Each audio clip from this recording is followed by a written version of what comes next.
The board has just resumed from executive session. If you could all please join me in the Pledge of Allegiance. I pledge allegiance to the flag of the United States of America and to the republic for which it stands, one nation, under God, indivisible, with liberty and justice for all.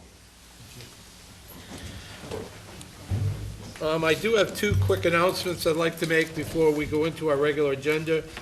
One announcement is there's going to be a conflict of interest, open meeting law, public records request advisory from town council. Those two trainings will be held on November the 8th from 7 to 8:30 p.m. in the Selectmen's Meeting Room. That's November the 8th here.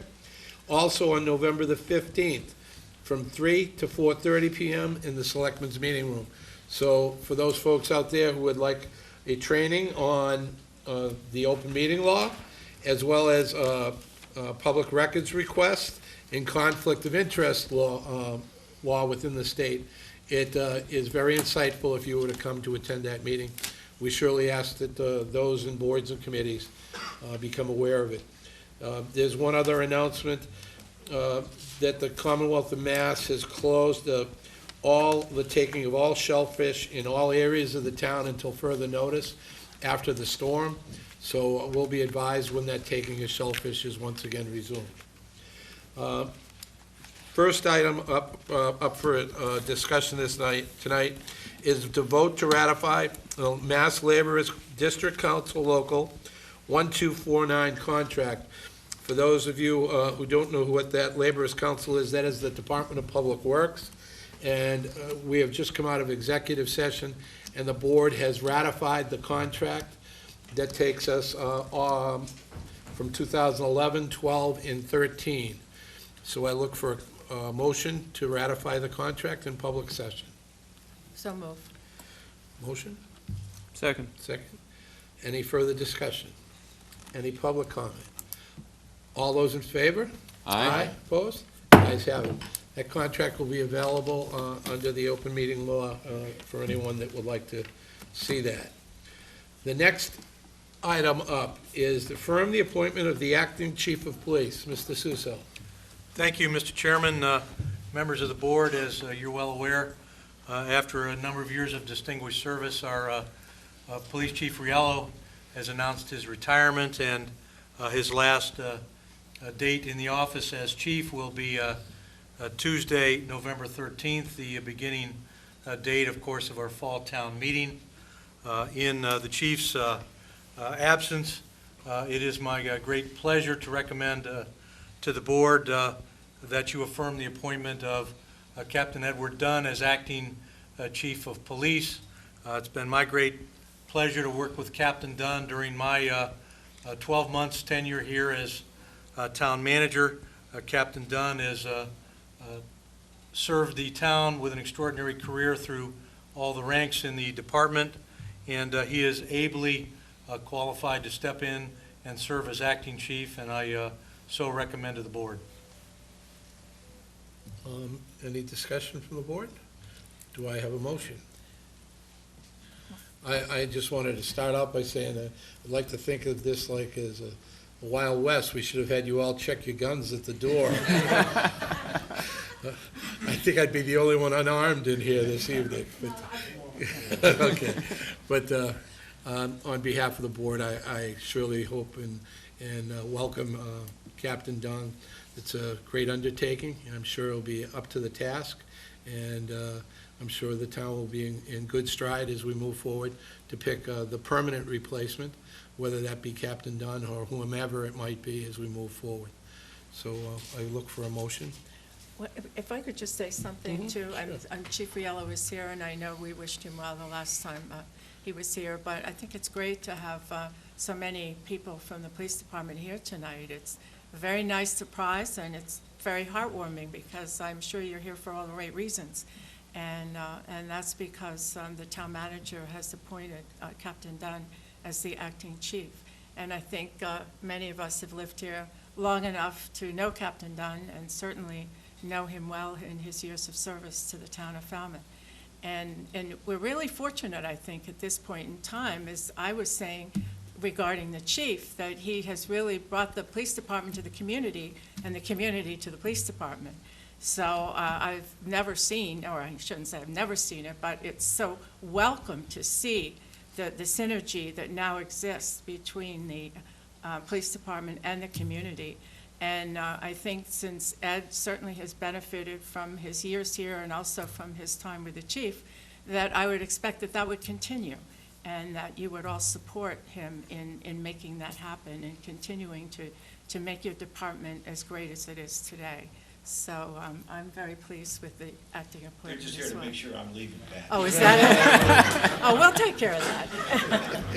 So I will make the motion to affirm the appointment of Captain Dunn as acting police chief. Second. Motion and a second. Any further discussion? Any public comment? All those in favor? Aye. Opposed? Unanimous. Welcome.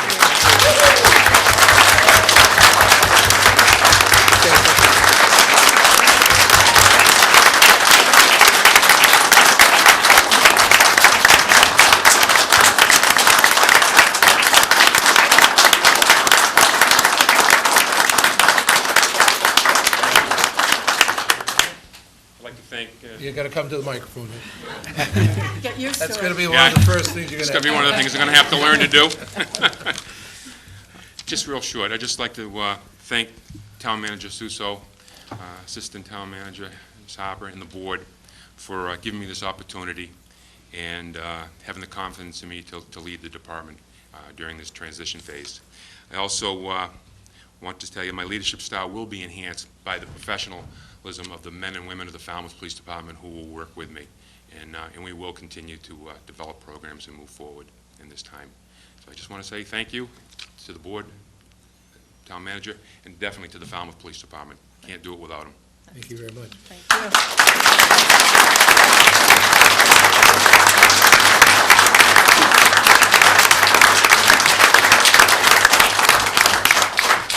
Before you leave, and the folks here as well, I'm going to let the town manager explain the process as we move forward. As you all know, that the chief is still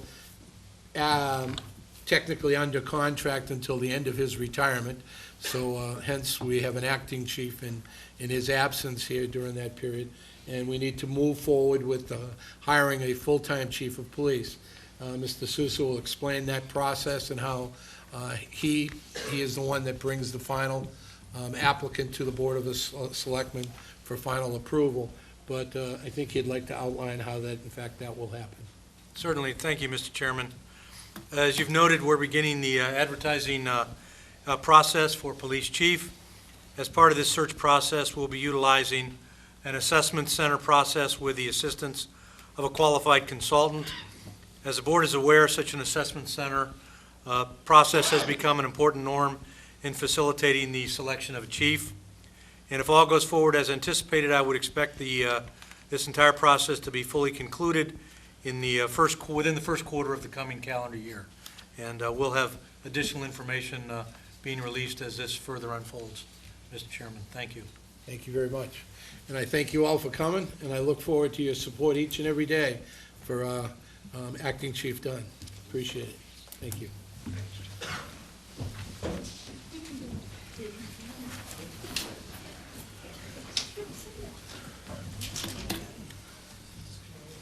Thanks, Denise.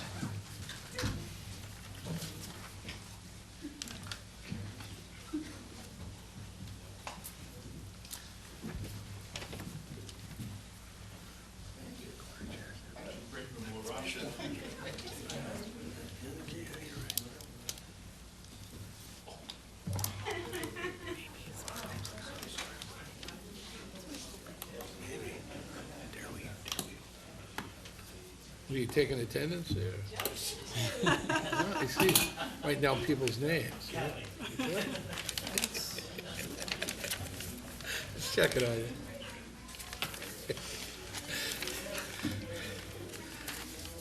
you. Next up this evening is we'll begin our 2013 fee hearings, discuss and vote fees for 2013, and we'll go one by one. Specifically, the only fees that we will technically be taking up are the ones that are advertised. that have changes have been moved forward by department heads and/or members of the Board of Selectmen or other departments in the community. First up, the first fee change that was advertised is daily parking fees at Bristol Beach, and this is only for Bristol Beach. Currently, it's resident sticker parking only there. There is a proposed weekday $10 fee or a resident sticker. This has been suggested by the beach committee as well as the superintendent. So it gives another option to those folks who are here during the week to maybe go to a beach that isn't quite as crowded, that they do have excess capacity weekdays. So if the board would like to have any discussion on these, someone like to make a motion on one when we get to that, that would be fine. I just have a question. Shirley? Currently, it's a resident sticker only. That's Sunday through Saturday. So on the weekdays, the public would pay a $10 fee, but the residents would still use their sticker. That's correct. And then on the weekends, only the residents can use the beach with a sticker. That's Is that- correct. Okay, just to clarify. They've identified a large capacity there during the week, and to take some of the pressure off the other beaches, that was the suggestion. Because it isn't used as much during the week. That's right. Okay. Who's here from the beach? So do I have any? We're doing this a fee-by-fee motion? We're going to go fee by fee, and if there's any, I move Bristol Beach, as recommended, the proposed fee of $10 on the weekdays for non-residents. Second. okay, there's a motion and a second. Any other public, board's discussion? Well, just, for the past several years, Mr. Chairman, the board has made a habit of holding fee hearings over a series of 2 days, 2 meetings, in order to give the public ample notice and ample opportunity, if they miss one evening, that they have another evening to come back and get questions addressed or to raise questions with the board. I would like us to continue that process. It's sort of an unwritten policy, and rather than vote anything this evening, I think we should continue this and go through the fees this evening and then schedule this again at a later date. I think the week after town meeting and would be appropriate, and then we can finalize things at that time. I don't have a problem with that, but sometimes if there are, some public comment. We have a motion and a second. It's a good point. Let me take some other public comment. Mr. Dufresne, you had your hand up? To the microphone, please. I did not come here prepared to be the first speaker, but I will speak. Oh, I caught your hand first. Well, I tried to pull it down. But anyway, in 1954, when the town of Falmouth established fees for beaches, we established that 3 beaches in the town of Falmouth would be called commercial beaches: Minot, Surf Drive, and Silver Beach. The rest were for Falmouth residents and their guests. Bristol Beach was donated by Rexford Bristol for the people of Mira Vista and Falmouth Heights. I don't know what's to gain by this action that's being recommended to you, the Board of Selectmen, to change what's not been a problem for the last 50, 60 years. There's an old saying, you put the elephant's trunk under the tent. You've already semi-commercialized Falmouth Heights Beach. We've given 2 parking spaces to the businesses. We've extended what was a piece of park property. And when that was created as a parking lot, it was a public safety issue, and worked in conjunction with the 3-member Board of Selectmen, the police chief, and the fire chief on a public safety issue. Then we've now semi-commercialed it without regard to the people in Falmouth Heights who have million-dollar homes. Stay on this beach, please, Mr. All Dufresne. right, Thank you. but it's all part and parcel. If We're gonna stay on one issue. you have an attendant at the Falmouth Heights Beach who is overcrowded and people are waiting out in the street, does he call the guy around the corner and say, do you have any space I can send these people to? No. So you have a parking area, just a 5-minute walk away, that could be used by the people that are trying to get into Falmouth Heights. I don't think there's anything to gain financially. You have a fragmented operation right now with the beach committee where the DPW does the work, Mr. Suso does the hiring. If beach committee wants something done, there's no money. Now, Bristol Beach, the extensions of Bristol Beach, under my tenure, I was a commissioner for 10 years, if you remember. We bought that from Gesner, Botello, and Rexford Bristol. That was for blanket area. I've been trying to get that repaired and improved for the last 4 years.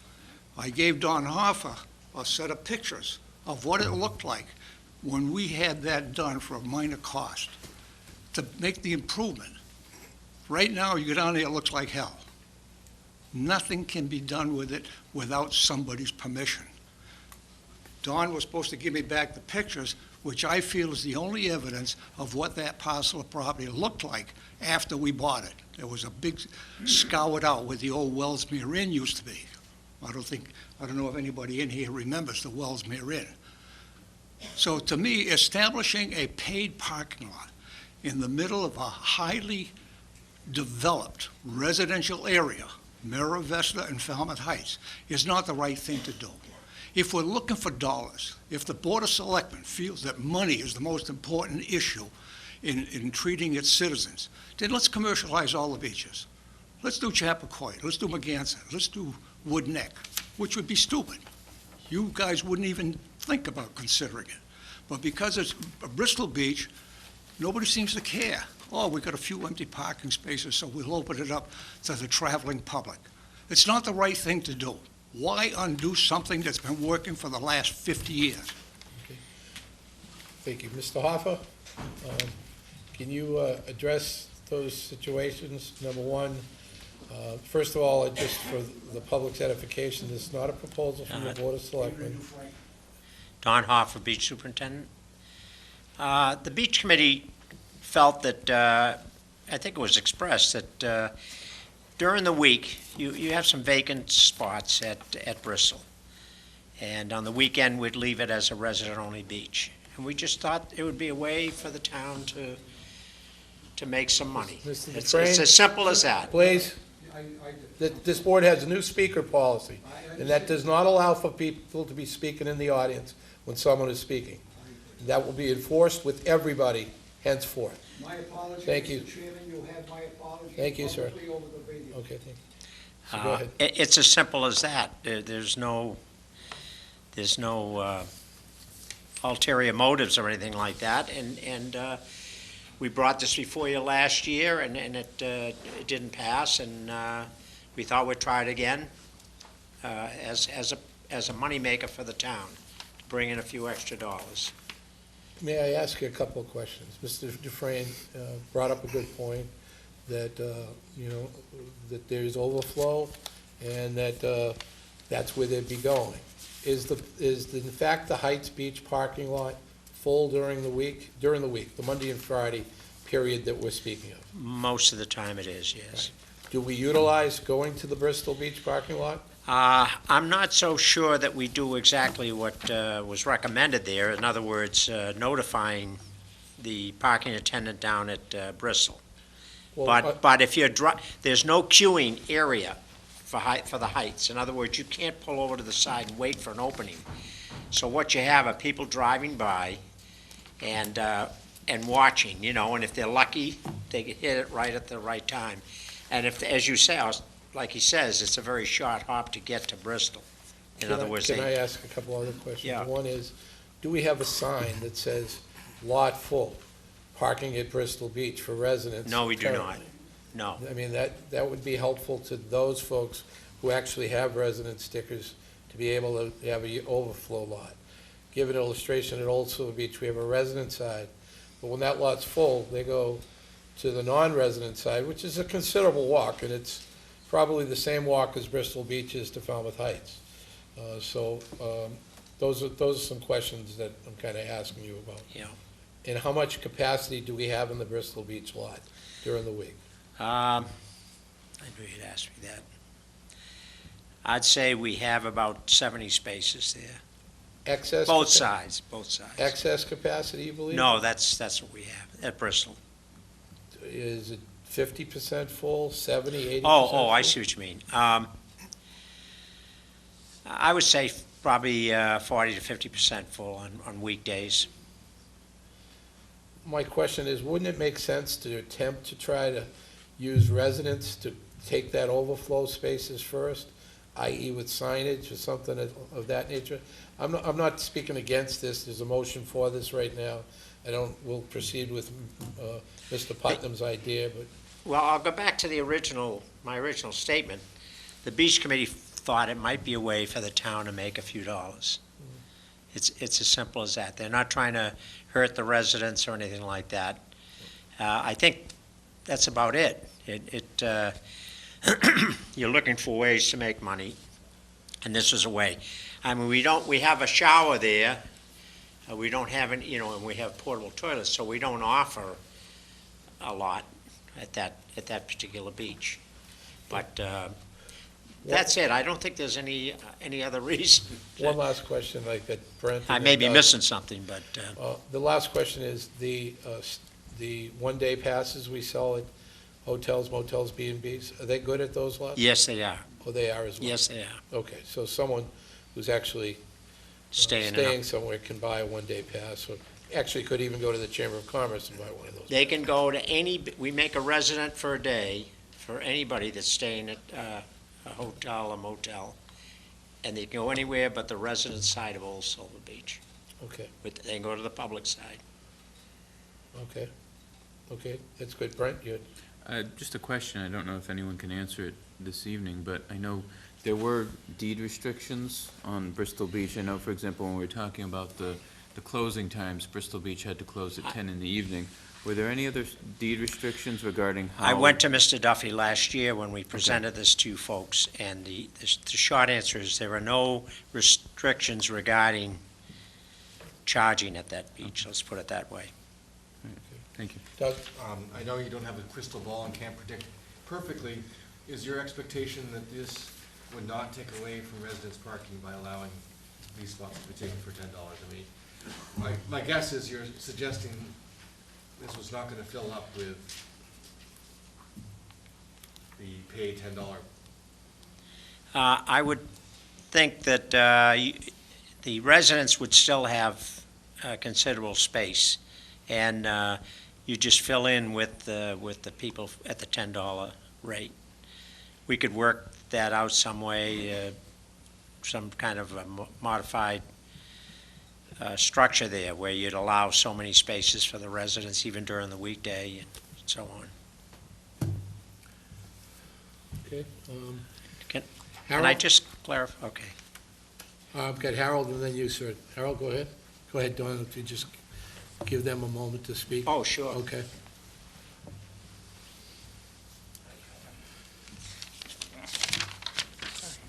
Thank you, Mr. Chairman. Howard Grosser, as president, speaking on behalf of the Falmouth Heights Mara Vista Improvement Association. Thank you for the opportunity to present the FHMIA's position on this particular fee. I want you to know we support leaving Bristol Beach parking lot just as it is now, available for any vehicle with a beach parking sticker or a day pass purchased from the town to park there. We take this position for three main reasons I wanted to share with you tonight. The first one, I might want to ask you to consider it as a point of order, and that point being that changing the sticker-only lot into a pay lot like Old Silver Beach is more than just a fee-setting discussion, which is the way this was advertised. We believe that's more appropriately a change of use or a policy discussion. So that was first. Second, we did want to point out that while there are some empty parking spaces on some of the summer weekdays, there aren't empty spaces on all of the summer weekdays, and we don't want to get into a situation. We don't want to see sticker holders, taxpayers, residents made to wait in the line, and I know you're not supposed to queue there, but people queue there all the time. Worse than waiting or turned away because the lot fills with pay-by-the-day vehicles. And then thirdly, generating some revenue, of course, is one side of the balance sheet, but not included in any discussion tonight, is if you do attract additional people to Bristol Beach, we're concerned that the funds for additional bounce houses, additional trash receptacles, perhaps even police details because of the queues, none of that's being considered. And so for these reasons, the FHMIA would ask you first, perhaps vote tonight to leave Bristol Beach lot as it is, or at least in the alternative, perhaps set this as a future agenda item for a separate discussion more about policy than about fee. So, thanks. Anybody else? Yes, sir.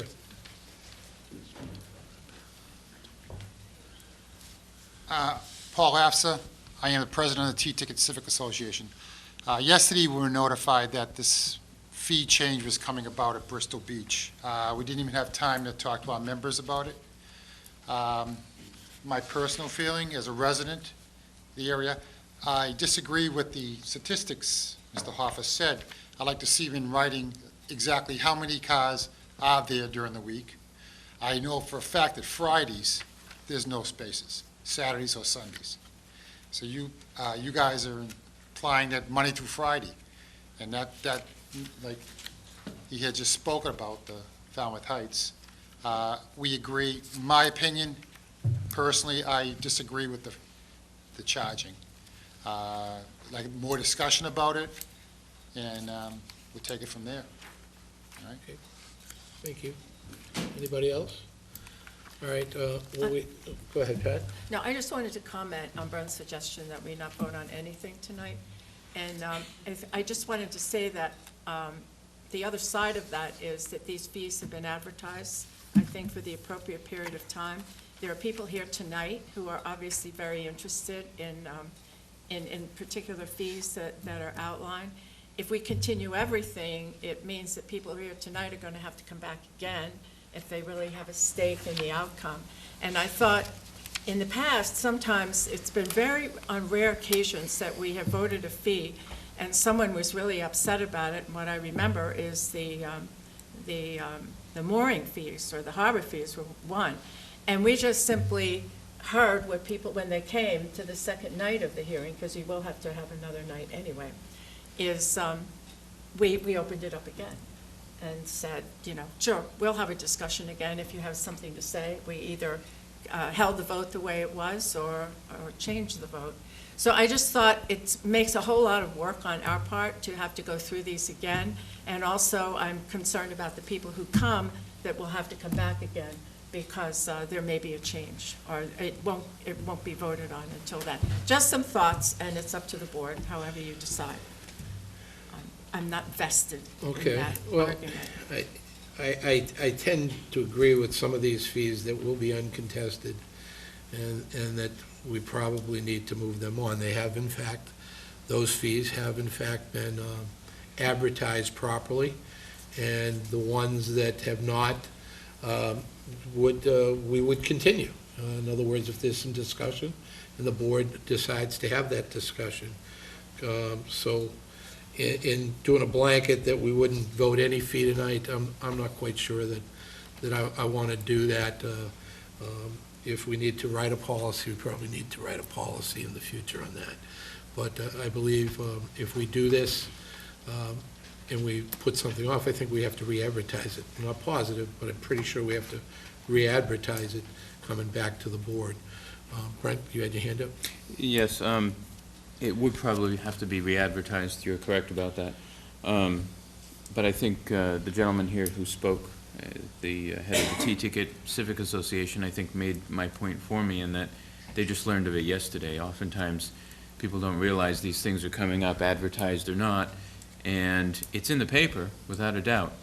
But some people don't read the paper, and there's more than one paper in town, and it helps to have these, obviously this is now televised. This particular meeting will be replayed several times during the week, and word will get out that we're having our fee hearings again.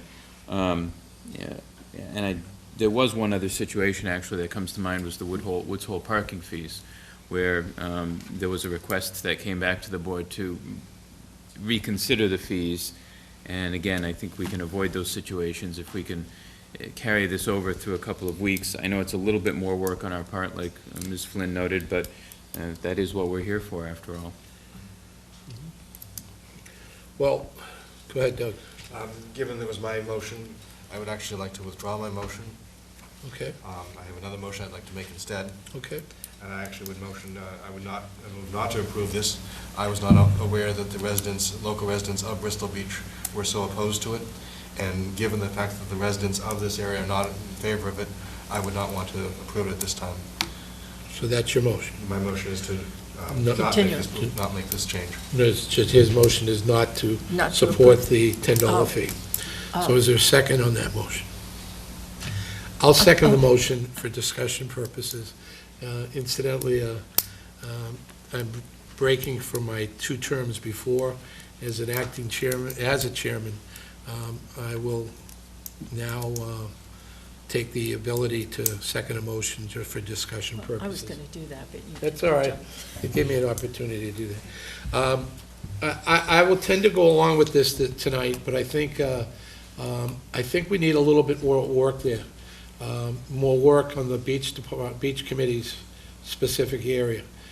I'm not going to vote Doug's motion just merely because someone's pushed back here. It's because it's going to have a follow-through. If there are in fact empty spots there, and there are in fact excess capacity, I think that we need to share the wealth of this community as a jewel that it is for anyone to be able to enjoy, not at the risk and not at the displeasure of residents. So we need to find out whether or not we have the capacity as we move forward. So through the town manager, I would suggest that he ask the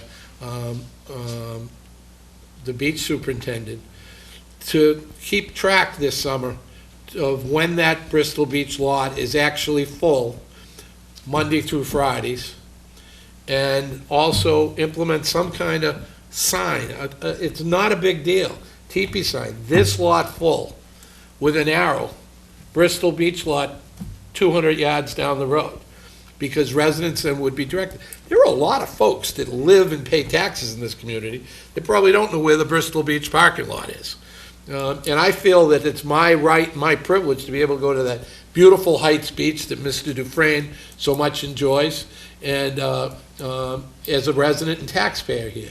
So in that regard, I think it should be open to everybody as a resident taxpayer. We'll do some more research on my part to find out whether there is in fact that capacity. And I think we need to be able to look at the facts, and strictly the facts, as we move forward. So Doug's motion, and I made a second, so any other further discussion from the board? I know Brent's going to abstain, so. There you go again with that. Oh, yeah, don't act like you don't know who the guy is. We got a board discussion on a motion. Well, could Doug restate his motion again? So it's been a while. I'm sorry. I guess I'm just, on each of the fees, we have to have a motion whether we are approving or not approving this proposed fee. Oh, we can continue. So you get three options. Continue till, Till the next. Till the next time The we next fee advertise hearing. it and do it again. well, I mean, are we talking about the continuance that Brent is talking about 3 weeks from now, or are we talking about next year? No, it would be what Brent's talking about, but we have to re-advertise these fees again. Because I just don't think we're going to get the data that you're talking about. Oh, we're not going to get that data between No, now and then. till- That would be Right. till then. So your vote would ask the town manager to implement what I'm asking for next summer. Right, and I guess my motion is that we do not increase the fee at this time and get some more data so that we, for this upcoming summer, so that we really know what parking spaces are available, and to make sure that we're not depriving our residents of parking at the beaches during the weekdays. I'll second that motion. I had already done that. Oh, you did? Okay. So any further discussion from the board? Any public comment on this? Right? You might, well, you're ahead, so go ahead. Doug, get out of the microphone. Be careful, you're ahead. I know it. Anyway, what I'd like to do is apologize for being emotional on this particular issue, since it's the second year that it's come up. I have some serious concerns about the people of Falmouth Heights and Mira Vista because of the congestion, not the congestion, but the high density of development that has taken place up there in the last 40 years. The beaches have not gotten any bigger, but we have increased the population and usage of those beaches. And I think your suggestion, Mr. Chairman, of signage at the Heights Beach since we decreased the capacity a couple of years ago when we paved it. But I think the signage of something on the Heights Beach, which indicates that there's ample parking right around the curve, which is only a short 5-minute walk, is probably the best thing that's come out of this hearing tonight. And I thank you, and again, my apology for being a little upset. Not a problem. Passion is not an issue. Okay. Thank you. So there's a motion and a second. We have no further discussion. All those in favor of not approving the fee, say aye. Aye. Aye. Opposed? Abstain. I didn't get to abstentions yet. Fee does not carry. Thank you. The next fee up is Department of Public Works Waste Management Facility. I believe there's a little confusion with this, Yeah, it was a typo or something?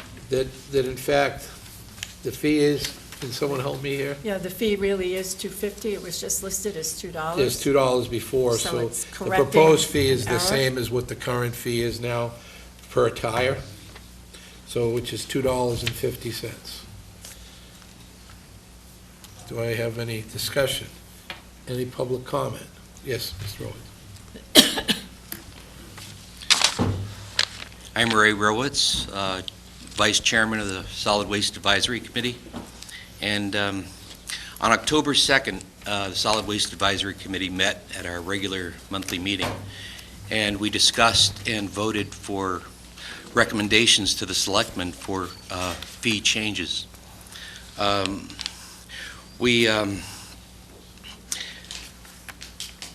In our view, the layout, the practices at the waste management facility should be adjusted to promote increased waste reduction through recycling and diversion of those items and materials which cannot be separately collected at curbside.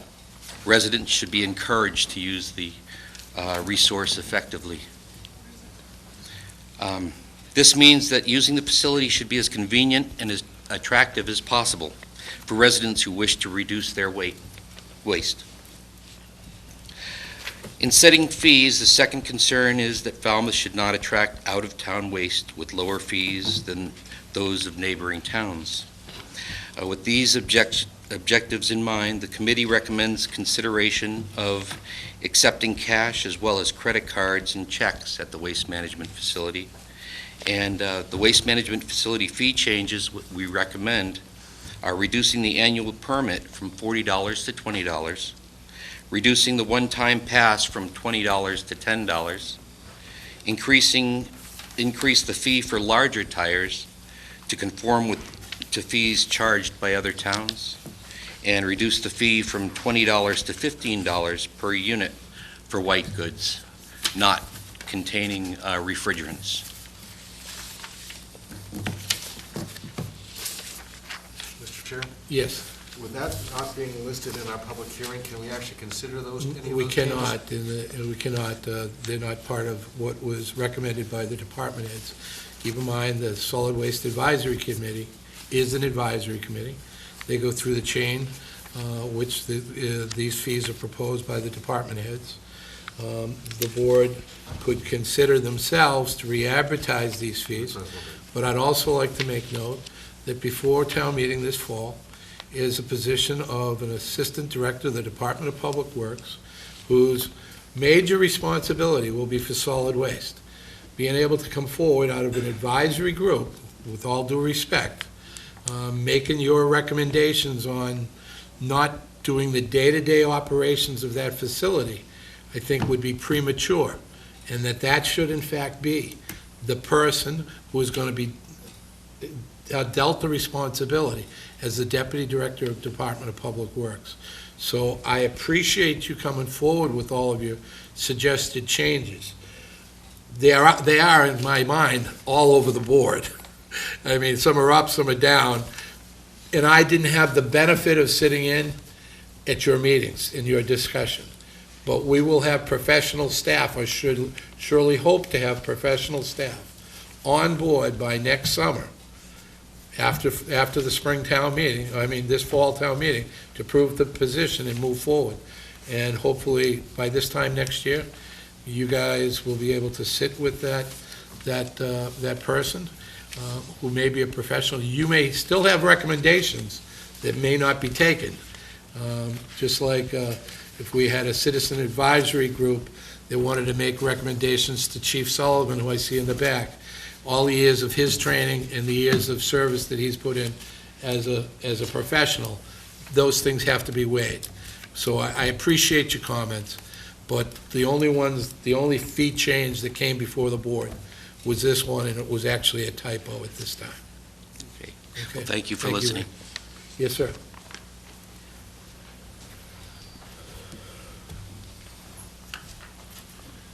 David Du Bois, Precinct 9, also a member of the Solid Waste Advisory Committee. I may add a little bit more confusion to this issue. There are 2 pages on the town website. One that is a scan of a brochure which mentions that on October 19th, 2009, the Board of Selectmen approved a slate of fees that would become effective January 1st, 2010. The tire fee at that time was $2.50. But then I went to another page on the town website which mentions fees, and it gives a date in one column where the fee was updated. On that table, it says tires up to 17-inch rim diameter is $2 per tire, but the updated date is June 27th, 2011. So perhaps that's why the current fee is $2 and the suggested fee would be bumped back up to $2.50. So my suggestion is that we clean up the fees on the town website and update the updated list. And I wholeheartedly agree with you. We will try to move that through the town manager's office. We don't do the day-to-day operations, but I appreciate that. Sometimes that is confusing. Okay? So, noted? Yes. Just a thought, I would like us to see if we can re-advertise these to include some discussion of the fees that the Solid Waste Advisory Committee has recommended here.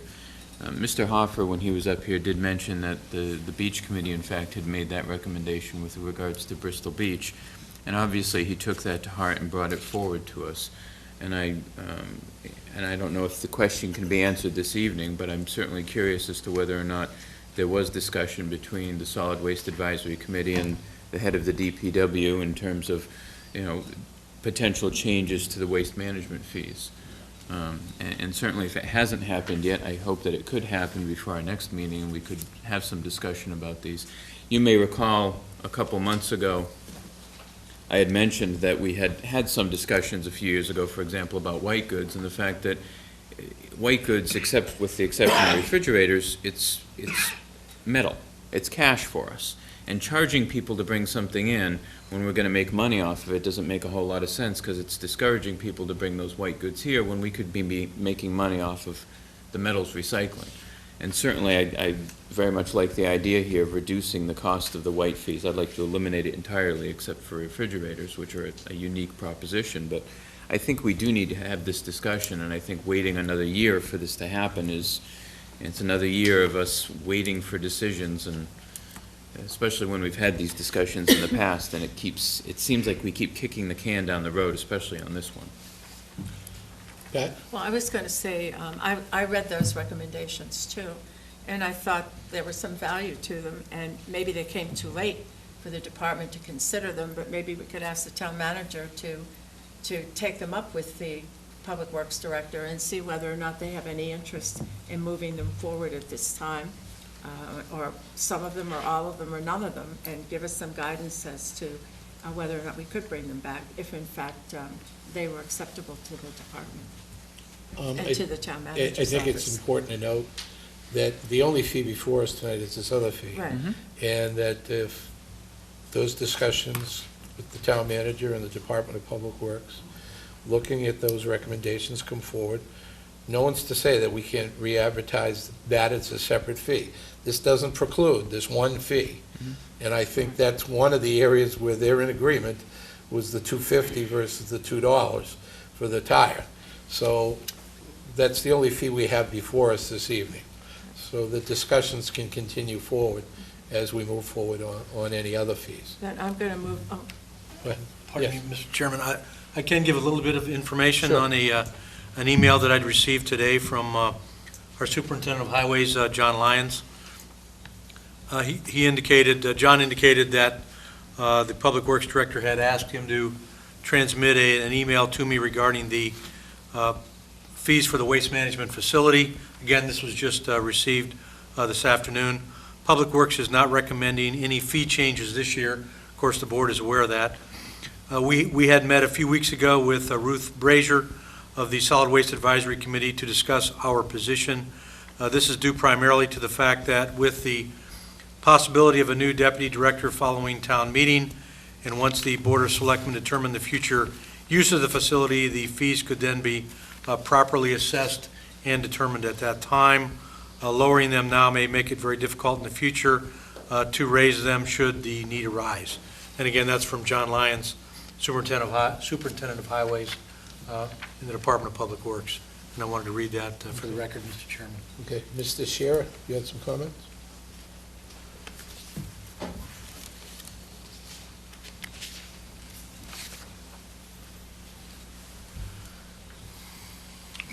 Excuse me. Well, my name's Dan Shearer. I'm in Precinct 6. I'm a member of the Solid Waste Advisory Committee. It was my understanding when I took this position quite a few years ago that we were advisors to the Board of Selectmen, not to John Lyons. And I really feel very frustrated of the amount of time we have spent when we don't get somebody at our meetings from this department that will talk to us, and we have a chairman who can go up and talk to the department without any input from her committee. And it just isn't, it's a waste of time. And my time is valuable, as yours is, and most people's are. And I think if you have a committee, they should get some respect. And this one certainly hasn't. And I'm disappointed in the whole group of everybody, not just and so forth.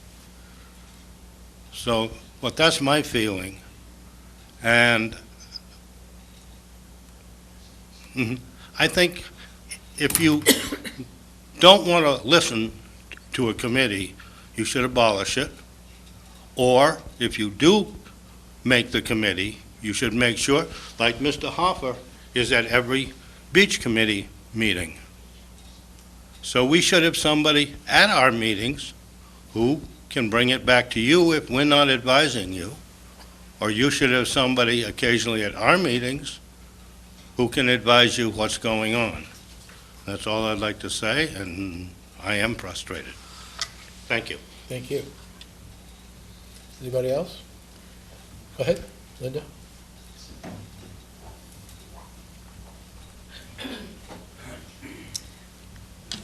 Linda Davis. Thank you, Mr. Chairman, members of the board, Mr. Suso, Ms. Harper. I am a user of the waste management facility. I always use curbside first, however, because that's what we should do. But on occasion, I use the waste management facility. I've also attended several of the Solid Waste Advisory Committee meetings over the last 2 years. And at this time, as a user and as a member of the public at those meetings, I cannot support right now any changes in the fees. And I'll tell you why. I think that by themselves, there may be some merit in these changes, but they need to be part of a whole plan for that facility. And with this new deputy director, whose concerns will be trash, one of them, as I noted in the job description, I agree with you that it's best to wait, to sit down with him and look at an entire plan for that facility. Yes, it needs to be made more user-friendly. Changes in fees could very possibly be part of it. It also needs to be made more efficient for the staff and for the personnel who work there. And it also has to be cost-effective for the taxpayer. There may be possibilities to generate some revenue from some of the activities that are there already. That should be part of the plan, to look at those three aspects of the operations of the waste management facility. Thank you. Thank you, Lynn. Okay, so right now, again, we're going to come back to, I appreciate everyone's comments. We only have one fee before us. The board would We like don't to... even need to vote on that, What? because the No. fees already set at It's already $250. set. Well, I think we need to reiterate it, Okay, only I moved because this gentleman said there was a little conflict in the Well, fee. we could affirm Affirm the the fee fee, as right. $250 as it was so voted last year. That's correct. So, yeah, I'll make that motion. Second. motion in a second. And then we'll take up the other issues as we move forward. Any discussion on that motion? All those in favor? Opposed? Abstain? Abstain. Okay, thank you. Now, in regard to the discussion of additional fees at the waste management facility, again, we could not vote on them this evening. What's the board's thoughts, those changes? Yes, Pat? Well, my feeling too is that the basic premise of the fees is that they should cover the cost of the service. And if we're going to have a new director fairly soon, I would imagine, within the next 3 months or so, that there may be some proposed changes to the facility that would then maybe dictate a whole different array of fees. I mean, I don't know. But there's nothing to say that in July of next year, we couldn't meet to set fees for the waste management facility if we had someone come. I mean, these don't have to stay for an entire year. If there's a change in use of the facility, if this new person comes in and finds that we can do other things, or we shouldn't do some of the things we're doing, but add more, that the actual cost of that service could be reflected in a fee, and maybe by June or July, we could have a set of fees that we could approve that go along with changes to the facility. So I don't think that we have to wait forever to do this. But I do think that if they're going to be based on the cost of providing the service, and if that's going to change, then it doesn't make much sense to change them right now, I don't think. My comments are that I know each and every member of this Solid Waste Advisory Committee has fought long and hard about one issue, the one main issue, and that was to get someone directly responsible for solid waste in this community. Let's get that person on board, and I think you'll agree with me that that person will in fact have the duty to solid waste, and have a discussion with that person, whomever he or she may be. Because to preempt anything before they walk in the door would be shortchanging whomever that might be. It's my personal opinion. But my opinion is that each and every one of you, I know to a person, has worked long and hard to have someone responsible for this. I think that's our first goal. You get that person on board, and we have a fight before town meeting to get that person on board. We look for your support at town meeting to be able to get that position changed and funded. So we need your support on that. This will be secondary. We can bring these other fees back, if in fact they're deemed necessary. So that's my charge to you, my comments to this group. Sometimes you can't get the whole ball game all in one run, but you surely can win the game if you take small steps. Anybody else comments? Okay. Okay. Thank you very much in solid waste. We had that motion, second, and a, did we call a vote? Yeah, we called a vote. Okay, building department. I'm going to recuse myself because I am the seal of weights and measures. Mr. Gore is my my boss, although I don't take remuneration for that position any longer, I still answer to him, so I'll let the vice chair handle that issue.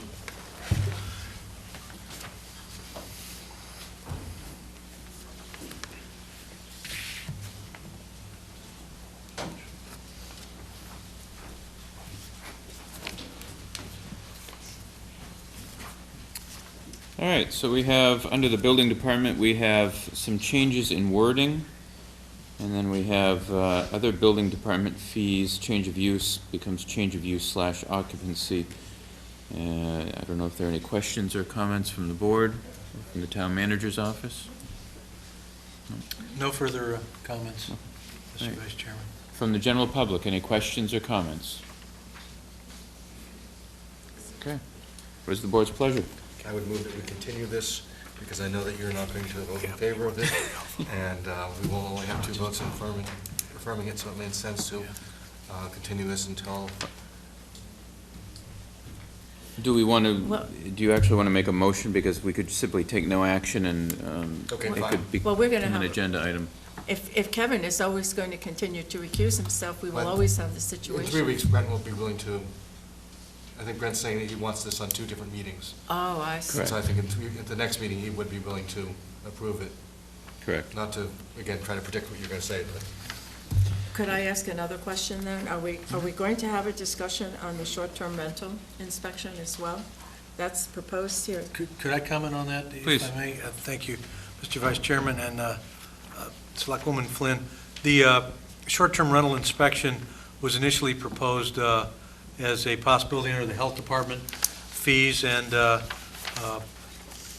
I had suggested possible consideration for building, and in further review, I think it's potentially most appropriate for the board to consider it at this point under the Health Department category. If you would choose to expand it further at a later time, you certainly could do that, but I think it's fundamentally most appropriate under health. So I'll just note that for the record, and whatever the pleasure of the board would be on that, of course. But that is carried on your second page under Health Department, and you may prefer to do it exclusively there. That's fine. So a second then to your motion? No, or is there a motion? Well, again, if we're not going to be doing the short-term rental inspection and permit, really the only things that are being proposed are really changes in language. Just changing the words. No changing in fee, so maybe I will entertain, try a motion to change the wording for the building department fees and make that motion. Well, yeah, and you can make the motion. I'll second it. Okay, and there's a second. We have a quorum, so whether I choose to abstain, which, as you correctly deducted or deduced, I am going to abstain on these, for philosophical reasons. But if there are sufficient votes amongst the quorum, then it will pass. Okay. All right, so we have a motion, a second. Any other discussion? No. Discussion from the audience? Okay. All those in favor? Aye. Opposition? I'll abstain. Motion carries. Can we invoke the rule of necessity? And the next item on our agenda is the fire department. And I don't believe the chair needs to accuse himself for this one, so.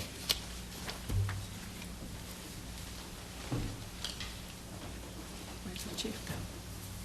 Thank you very much.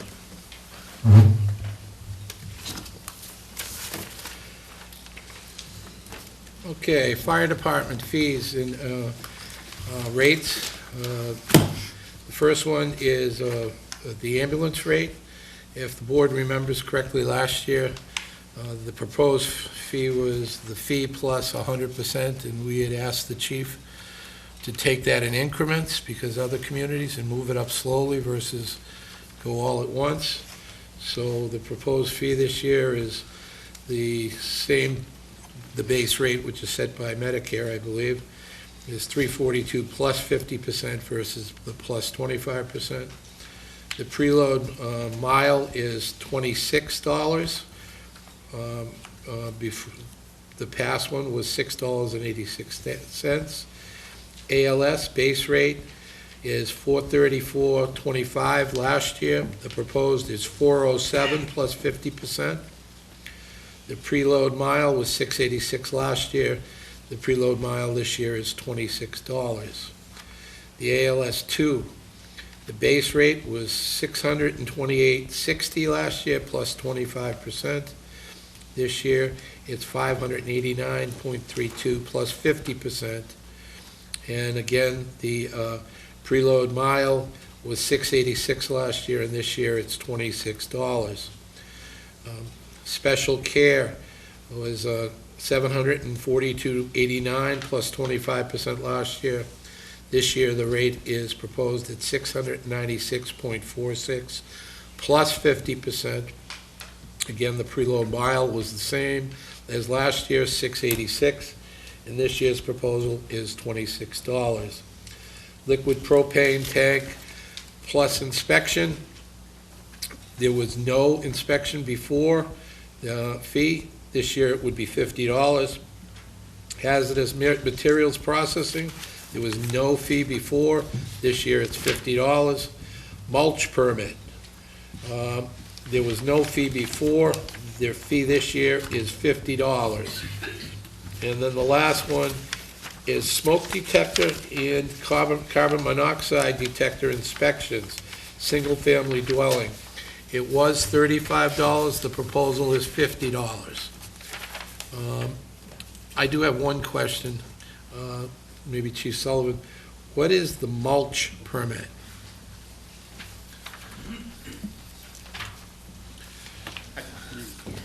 The mulch permit is a new permit. Those, the two you listed, the mulch permit and the hazardous material, are new laws and new promulgated by the state. And the mulch means any facility that has a large storage area, there's only 2 or 3 in the town, would require a permit to prevent fires from occurring from spontaneous Okay, combustion. it's not that someone who's mulching their yard has to pull a permit. No, not at all. Okay, And the other part of that law is and it's due to a bunch of fires that happened in the last few years. The other law is, and we've already been ahead of the game, we were already telling people to do this. At 704 Main Street, they had mulch right up to the building. And people were, flicking their butts off the first and second floor balconies. And it would fall right in the mulch and start a fire. So we had them move that out a foot with just stone, and now that's actually a law. So. Okay, great. But they don't have to pull a permit to mulch their No, we would catch property. that in the stage when they develop, like, we'll tell the people over at the Woodbriar, things like Okay. that. When you catch that in the beginning. Great. Brent? So these base rates are set by Medicare, so it's, the federal government's paying us less now? Is that how I understand? That happens a lot, doesn't it? Is The that- Medicare rate is set by them, and they change it twice a year, and we have no control over what it is. Okay. So most communities, we're just starting to catch up. We'll say the Medicare rate plus a certain percentage to make up the difference. The Medicare rate is, and that affects, as I explained last year, 70% of our medical calls are Medicare folks. And whatever we charge, it doesn't matter, you're going to get the Medicare rate. So that rate, though, has there been a trend towards declining, or does it just fluctuate from year to year? Is there any logic to it? I've seen it go up and down, Okay, so no logic to it, it seems. not to me. Okay. Chief, can I ask you a question? Is most health insurance is regular folks' health insurance, not folks on Medicaid? Right. Does- Private insurance, Private insurance, what will they reimburse on that? whatever we charge. They'll reimburse that, okay. And that's where we're trying to get this return money to the communities through the insurance companies. That's why we want to charge more, because it's only affecting that other 30%. Of our 4,000 calls, 70% of those are Medicare. They said, so we can charge the world, and we're going to get what the government gives us. It's the other 30% that affect the insurance companies for the regular, everyday person that is going to see that increase. And if you recall, well, maybe you don't, we were under contract for years and years. We took ourselves out of those contracts because they were limiting it to us. We were in contract with Blue Cross, Pilgrim Health, and a couple of the other major insurance companies. And by being in that section, we were then locked into a price whatever they paid. They guaranteed payment, but it was slightly higher than Medicare rate. So now that we're outside of those contracts, we can charge a higher rate to keep up with the national industry, and we can also charge these ancillary fees that I've listed. But do they in fact pay, does the insurance company pay the amount, or do they pass on the incremental amount to their subscribers? I'm using the scenario, Town of Falmouth employees. Myself. Yourself. You have a rescue run. Yes. What will your insurance pay? You'd have to have Heather speak on that, because I'm not Well, very that's a good educated question. on that. I mean, I can tell you there's a difference between deductible and co-payments that I'm just learning about now. The deductible is a certain percentage that you're going to reach a year, whether it's a couple thousand, whether it's charged in your ambulance bill, or more likely, once you step inside the hospital, your hospital bill is going to run it up. But as far as the co-pay, I don't know. okay. Well, usually, the private insurance pays 80%, and then the patient has to pay the 20%, but that depends on the plan they have, because some plans will cover ambulances 100%, and some only cover them 80%. I mean, that's been my experience with the health insurance. We did a lot of Just depends on the research plan. during this. In, for instance, the community of Hyannis, they charge 150% above Medicare. They do about the same No, amount I'm of not runs. talking about Medicare, I'm talking about private insurance, I was- somebody who's not Medicare eligible. No, If right, they're I was- under 65 and they have to bill to their insurance, medical insurance company, usually, depending on the plan you have, it pays 80%. And then the patient, who's not a Medicare eligible person, pays the 20. But some plans, if you have a rich plan, a plan might pay the whole 100% of the ambulance, depending on the plan. But in this day and age, that's probably not very likely. Would you Okay. say, with the plans, I'd want to check on it. you'd have to check on? It just, I'm going to let Doug ask a question. I have one question.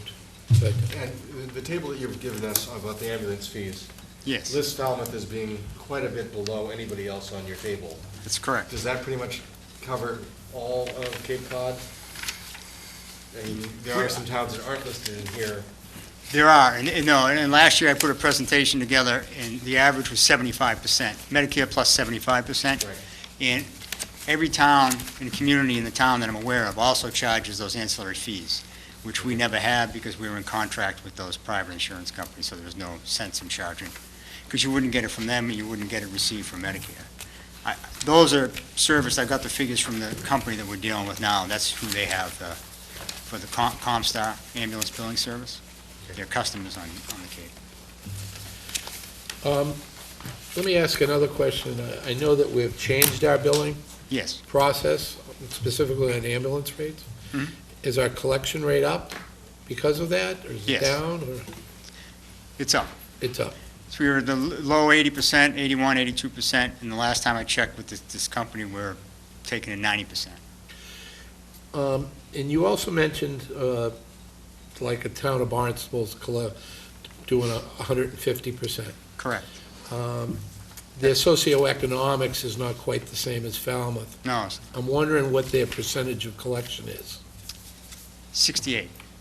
Okay, so you can ask Well, for it. and I get it. wanted to use that as an example, actually. That's the only reason why I know that number. Okay, so I'm glad you know that. Yeah. That's appreciative, because Well, if you charge something, doesn't mean you're gonna get it. Exactly. And I was addressed last year that we didn't want to go after and collect people. So that's the philosophy they have in Hyannis. They charge 150%. They have quite a few older community also. And they also have people that don't have any funds at all. But they charge a higher rate. They do about the same amount of runs as us. And I have the last 6-month period, they collected over $100,000 more than we did. But they only collect their collection rate is 68%. The town of Falmouth is 90%. Our collection rate is better, but after 2 or 3 bills, they just say it's a wash. They take what they can get, but overall, they take more Okay, at the bottom line. okay. Brett? It's interesting you say that, because I was looking through these fees, and one of the things that came to mind, and I think this is more something for the board to consider, but when we talk about the cost of healthcare, and oftentimes you hear things in general with markets, whether it's healthcare or other markets like energy, you hear about upward pressure and downward pressure. And I guess one of the concerns that I have here, I mean, first of all, we have a 98% collection rate is really good. If we raise these fees, is that going to fall? 90, I'm sorry. 90, okay. Even then, that's still very good. That But is if good. we raise the fees, are we going to drop down to 80 or 70? Is it really going to be a wash? And then from a general philosophical perspective, if we go along with what everybody else is doing on the Cape, what's to stop them from going from 150% to 175%? It really gives it's almost a license, if you will, to say, okay, if everybody's raising their rates, then we can do it too. And then, what's the difference between that and this whole issue that we talk about on an almost regular basis of the cost of healthcare? So, again, I think it's a philosophical question for the board more than anything else. Well, I tend to agree with you. If one airline raises their rates, the next day everyone else jumps on it. But I think this is a modest type of increase process. What was proposed to the board last year was plus 100%, and we said that we would take it in incremental stages. I can go along with incremental stages to be in some modest aspect. Yes. But, I don't think you can assume that because the town doesn't have a high reimbursement rate or collection rate, a higher rate, is because people aren't paying. I mean, there could be another reason why it's that way. 70% of that's Medicare, and that's guaranteed money. It's Yeah, lower, that's but that's a good guaranteed, 70% we have coming in automatically. But for the people who have the private insurance, you bill the patient as opposed to the insurance company. Is that, didn't it used to be the other way around? You billed the I think insurance you're company, they paid the patient? I think you're confusing, they want to, there's a law in the books right now where they will, if we send an ambulance bill, we're not a municipality, they will send the check to the person. Then the person's supposed to pay the bill. Right. The fire chiefs in most of the towns have been fighting that law, so that doesn't affect municipalities right now. So we still it goes directly from the insurance company to us, to the So ambulance. it still comes directly to you from the insurance To company? municipalities, but that's on the bubble. That could change Right. at any time. So no matter what the rate is for the private person, I mean, the person with the private insurance rather than Medicare, Medicare's guaranteed, they're going to pay. Right. So on the private insurance, if you send the bill to the insurance company, they're going to pay you. You're not talking about loss of collections because the insurance company doesn't pay. No, they'll pay right now. If we send the bill, they'll send the check. So then why would towns not have good collection rates? If the insurance company pays and Medicare pays, Not everyone What has are- what insurance. are They have philosophical reasons. They don't want to chase people. They don't want to have collections. And one last question. If you only have Medicare, Mhm. what are we getting paid? The $342.87? We're not getting the plus 50%, right? Correct. So we're really only going after the folks who've got private insurance. The 30%, yes. Not going after them, just trying to provide an income to provide an ALS ambulance service for the community. We have Yeah. 5 ambulances running with training a lot of paramedics. It's a I big know, money but item. I mean, there's working folks out there day in and day out. The reason Right. that the town employees took a hit on their health insurance was because of what we're doing. And we've been That's asked to think outside the box, and we're thinking outside the know you box. are, And but now I'm- you don't want to do it, that's up to you guys. I agree with you. I mean, it's frustrating as heck because, we're trying to control healthcare costs and, we're getting less for more, not more for less. I mean, it's up to you folks to vote. I I'd be realize remiss in that, my and job if I didn't show you I what the... appreciate the modest increase that you're taking. It's still, we go after the folks who can afford to pay. It's like you go into a doctor's office, if you pay cash, you pay double. The guy that's got a health insurance, he only paying what the negotiated rate was. All right. What's the board's pleasure? Concerning these fees and the significance they have, I would actually concur with Mr. Putnam's thought. This would be one that would warrant having a second discussion to get the responses from the town, and I would encourage that we take no action and continue this for the agenda item. Okay, so there's a motion. Do I have a second? Second. She beat me to it. Okay. Well, You sometimes, throw my whole sometimes theory it off works, the car. Okay. Wear them down. Okay, so there's a motion and a second on that. Any further discussion? All those in favor? Aye. Opposed? We'll take that under advisement. Thanks, Chief. Thank you. Okay. Next up is Health Department. We have a couple at the end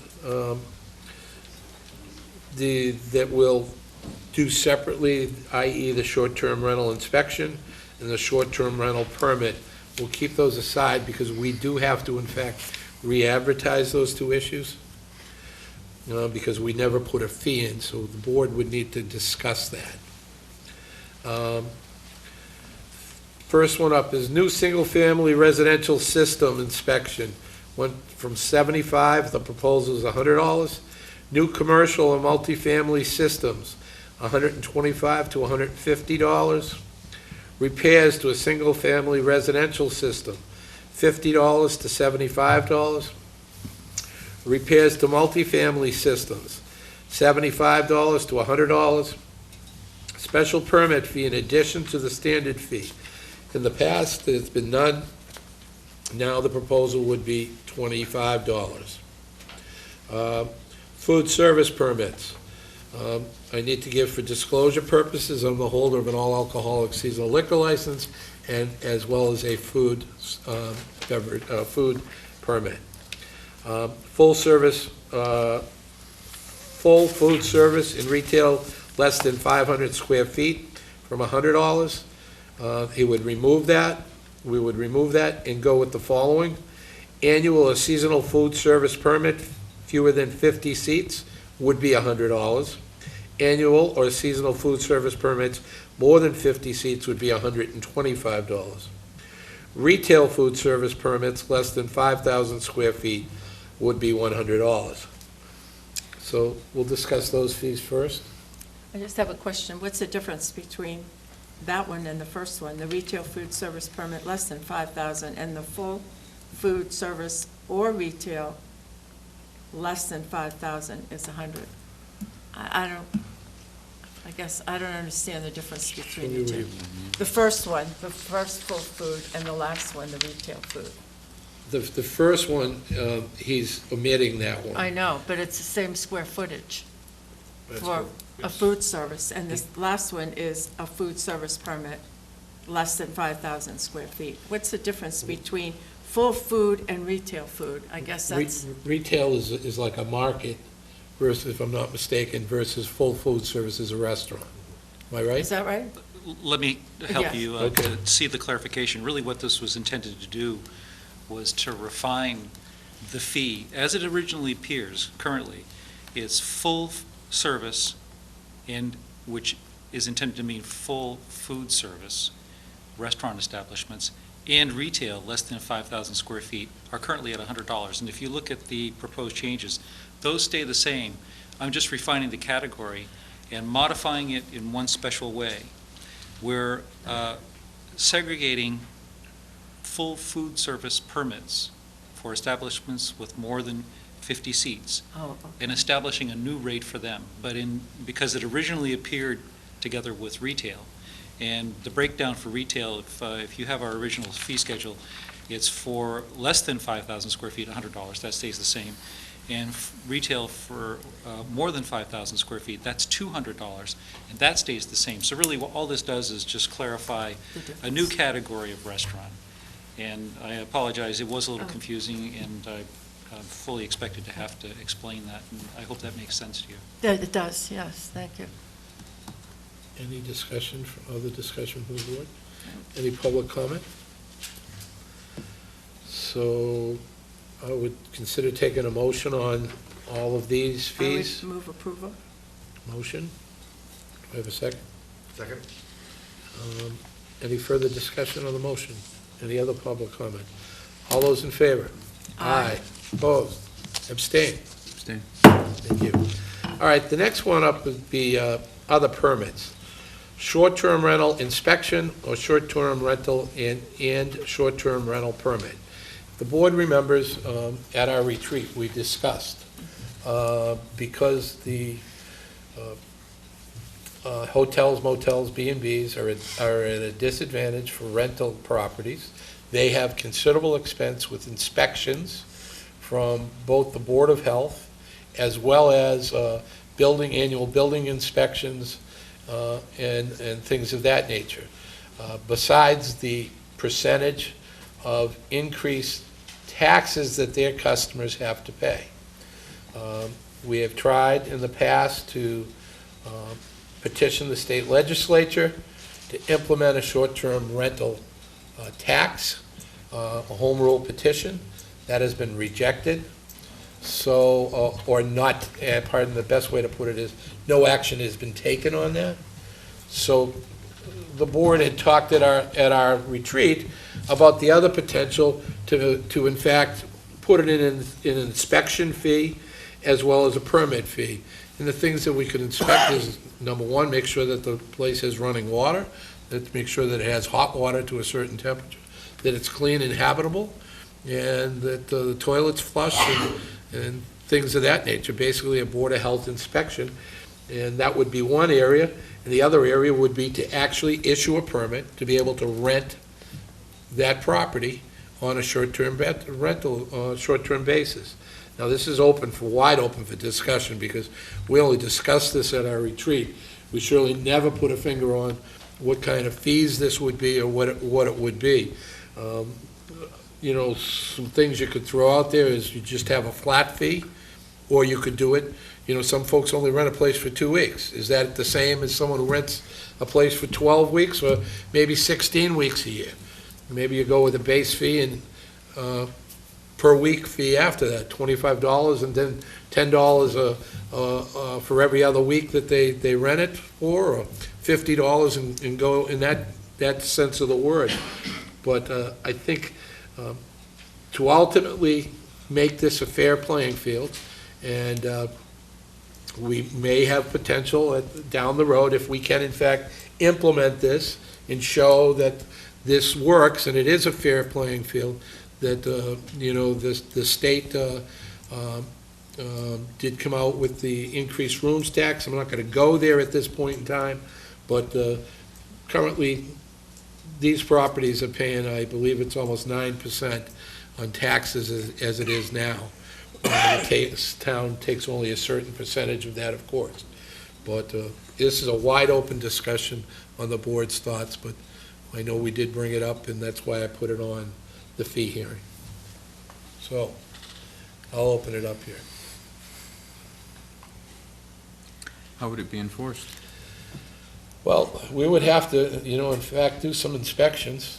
The enforcement, we would have to figure a way to do that, whether that would be zoning enforcement officer.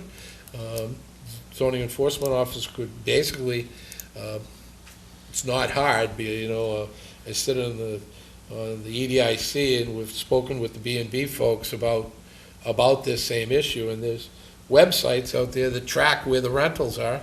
You could do it that way, as well as you could just do an inspection on a real estate agency and say, show me your rental properties, and I need to have a copy of their permits. I mean, you can't rent a property unless it's properly permitted. So that's again, this is a wide open discussion. How much time it would take, I don't know whether we could, you know, with the fees, could consider hiring an intern, because most of it would in fact be during the summer months. I know that the county has an intern. Yes, Pat? Well, I was going to say, if 40-some% of our homes are second homes, it's fair to say that probably some of them are rented either all the time or part of the time or whatever. I know a number of towns have actually moved to this inspection. In talking with some of the real estate agents, sometimes what they have to do is, if they have some of the real estate companies, I haven't gone out and actually solicited this information, but people just tell me this, that they have somebody in their office that just handles rentals. You know, people list with certain real estate companies to list their properties when they want to rent. And what they have had to do sometimes is the people in the real estate office have to go out and inspect the properties themselves. And sometimes they can't always do it, or when they get there, or if they haven't looked at it, sometimes people come to a home that is not in very good shape. It's a true embarrassment sometimes to the company. So I think some towns have been doing it just for the purpose of revenue. That is a way to increase the revenue, but it also provides the service in that the real estate companies, many of them, don't want to have to be the ones that go out and inspect it. They certainly can't inspect the plumbing, you know, and things like that. But for a small fee, the town could have somebody do that. And then I wouldn't necessarily say there should be two fees, one to inspect and one for the permit. It should be all the same thing. you inspect it and the person gets a permit to rent the house, because there aren't any infestations of, inappropriate insects or whatever, or animals of some sort. And it gives a certain sense of satisfaction to the people who are going to rent, too, to know that there's a permit in the house posted on the wall. Now, the other thing that the B&B Association suggested was that they come up with a little handbook for people who rent. And it lets them know what the town services are, where they can call if they have a need for a town service. It can also be something that the Chamber of Commerce could participate in and have events that are going to take place during certain times of the year. Here's some places to go, things to do, the bike path, you could do all of that and put that along with the permit. These are some of the things that the B&B people have thought about. But the other question I had was, you have to define short-term. Is short-term seasonal, or is it by a number of months, or is it anything less than a certain number of months? I think we couldn't just say short-term, it'd have to be spelled out what that really means. I think when we originally proposed that Not legislation. anything but year-round? Yeah, I think the original legislation, one number was under 30 days, and the other one was under 60 days. I mean, a seasonal rental is typically, 90 days, so whether you want to Anything include up to- those, so it would be under 90 days, I would think. Okay, I just throw that out. Those are That was my good, thoughts. right? Now, when we talk about under 90 days, though, are we talking, because the first thing that comes to mind is that, okay, I rent it for 89 days, and then I don't have to fall under that category. Yeah, No, you do under 89, at 89. Well, Anything up to 91. Oh, so, okay, 91 then, sorry. So I guess then, we're talking about a dwelling that would be rented for less than 90 days in total, or to one person? So for, let's say we rent something, somebody rents something for 90 days to one individual, or say they do it 91 days, are they skipping out on the? Each contract. Or each contract is gonna be less than 90 days? How would, you'd have to get very specific, because obviously you don't want somebody to say, oh, it says 90 days, so I'll rent it out for, from this date to this date, and now I've got 91 days, and it's exempt from this sort of thing. However we word that, I think it would have to be very specific in the language, so that we are capturing those and not allowing people to sort of skip out through a loophole. Oh, I agree with you. And as we all know here, this would take some time to be able to Oh, yeah. implement, number one. Number two,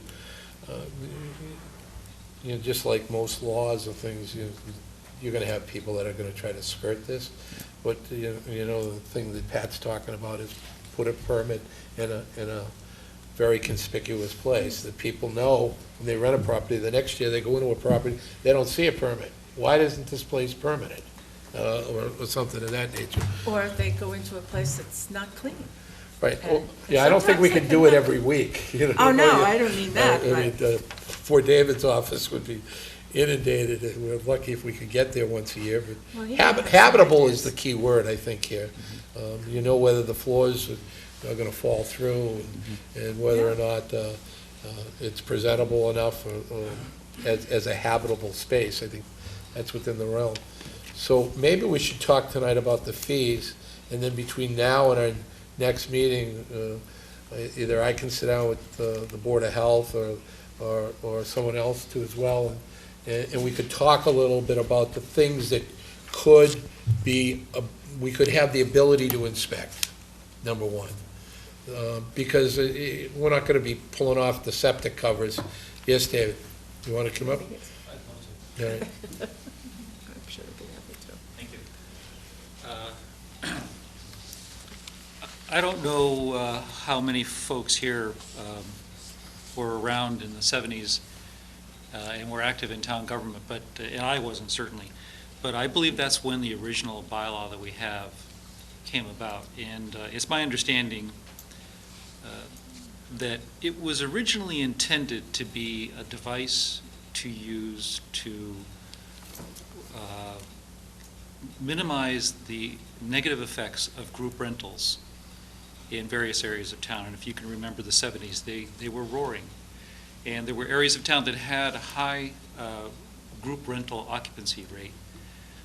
And there were a lot of problems, social problems that evolved from that. And I believe the town anti-noise bylaw came about sort of in the same era. Well, over time, the culture changed, and there was a period where we began to see less and less of that. But at the time, we had a rental registration and inspection program that involved a part-time employee who was basically full-time all summer long, who would go out and would inspect properties, and then they would become registered with us. As time evolved, that person approached retirement age, and the culture changed over time as well.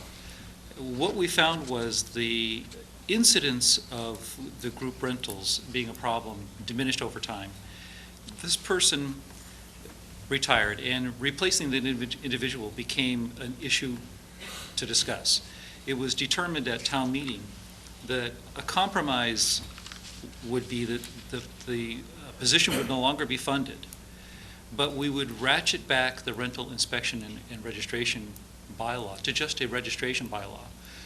And out of that came the language, which currently says that you have to register your rental property, and you have to post on the premises a certificate from the Board of Health. And what we've done is we have a certificate that we've approved that we provide upon registration.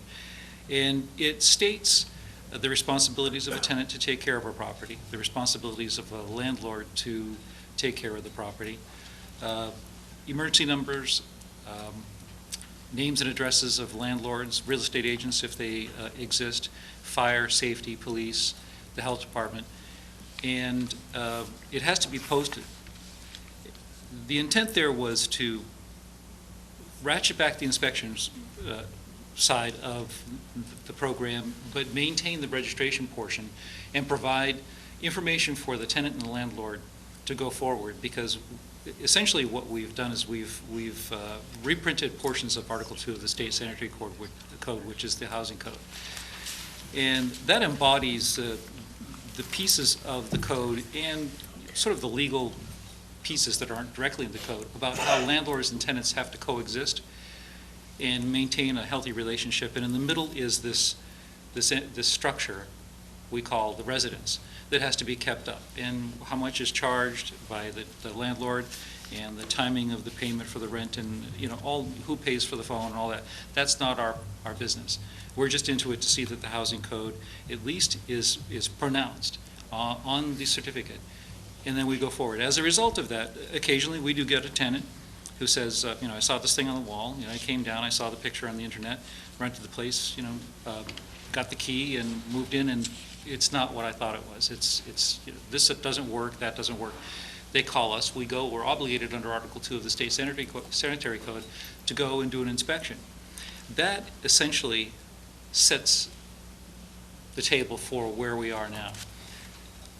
I think that a conversation with Frank Duffy about doing an inspection and then registering would be productive, because I think that we would have a hard time entering a premise that was to be rented and inspecting it and then registering a certificate to rent it if it was not 100% of the state sanitary code. Now, I'm not saying that any place should be allowed to be registered that doesn't meet the state sanitary code, but I think that if we're in the middle of that determination, it might be a bit of a problem. The registration doesn't go that far. It states that the landlord must have it up to snuff as far as the state sanitary code goes, and the tenant must respect the property. But we're not in there until the tenant calls us, and we're obligated to go, and if we find violations, then we take all appropriate legal action. But if we go and do the inspection first, there could be an omission. That makes the town somewhat responsible. And if we apply the code as we should if we're on the premises to do an inspection, it's a very, very touchy code. I'm sure that if I went through my house with a legal pad, I could tick off quite a few little violations that would have me on the street, and as the landlord in court. So it's something that's worth looking at critically. Now, I'm not going to try to get into any discussion about the merits of registration on a broader scale than we currently have. That's not my position at this point. Okay, we do have some questions for you. So I know Brent had his hand up first. I know I'll have some questions too. Go ahead.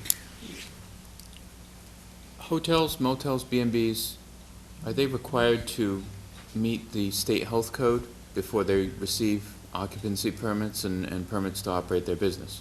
Technically, yes. Okay, so I understand where you're going, and it sort of sounds like a slippery slope, but at the same time, where if someone is they own this house and they are renting it out for 3 months during the year, whether it's to one tenant or multiple tenants over the course of a season, they're in essence running a business, and we've talked about this before in terms of the level playing field. I don't have a problem with that. And if they decide to rent out their property and it turns out that there's health code violations, well, that's the risk they take for using their property for a business. And I think if we're going to go so far as to say we're going to have a more formal registration process or a more formal permit process, I think the onus is on us to have something similar to what people would expect with a B&B or a hotel or whatnot. And, it may ruffle a few feathers with folks who never had to go through this, or who might be told, listen, your house doesn't meet sanitary codes, but if you're using it as a business, then we have an obligation here to the general public and the people who might be renting these properties. Okay. I'm going to ask you the first question is, this state sanitary code, could you put together a bullet point of what would be necessary for a home to meet the state sanitary code? I don't want you to give me the code. I want you to give us a bullet point synopsis, an executive summary of that, because I'm sure the code itself is quite elaborate.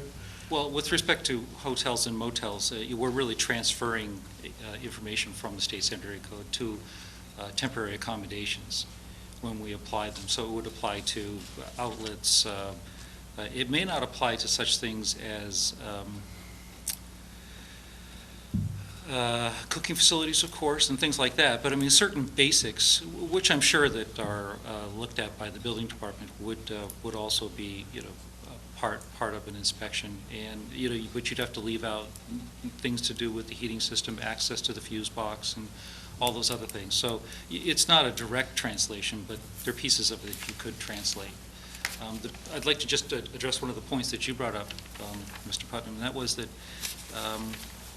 yes, motels are inspected and they're licensed annually, but there is a bit of a difference between the condition of a structure that is rented on a weekly basis and not attended to by regular staff, such as chambermaids, maintenance personnel, that you'd find in a motel. Typically, your private single-family residence that's a second home and rented, the landlord may not come down and do any kind of an inspection in between tenants. If it's a real estate agency that's conducting the business, they may have a cleaning crew go through and just do a little bit of light cleaning, but I don't think that they do maintenance. So the idea that I just want to help you understand how my experience has provided me with a little bit of insight. If you do an inspection on a property in the third week in May, you can't count on that condition being the same, better, or worse 5 weeks, 6 weeks later. So it's a little difficult to make any kind of a broad, general prediction about the condition of a property when you inspect it at the beginning of a season. If you're doing continuous inspections, you can have different expectations.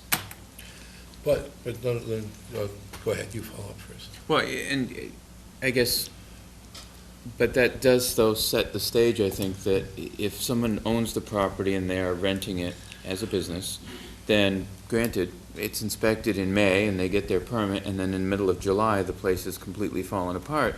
I mean, this goes, it goes back to some degree to the whole idea and the whole premise of the slum landlord, the absentee landlord, who simply rents out their property, and then, once a year they do the basic minimums that are needed, and then they continue to rent it out without taking care of the property. And, it's a separate issue, but I've had a lot of folks come to me and ask about a maintenance code in town because the property next door, the grass doesn't get mowed, the roof is falling apart, there's trash in the yard, and obviously that's a different subject entirely, but there is some sort of a dovetailing into it in that we have properties in town which are used as businesses, and essentially people are not really, they may not be taking care of these.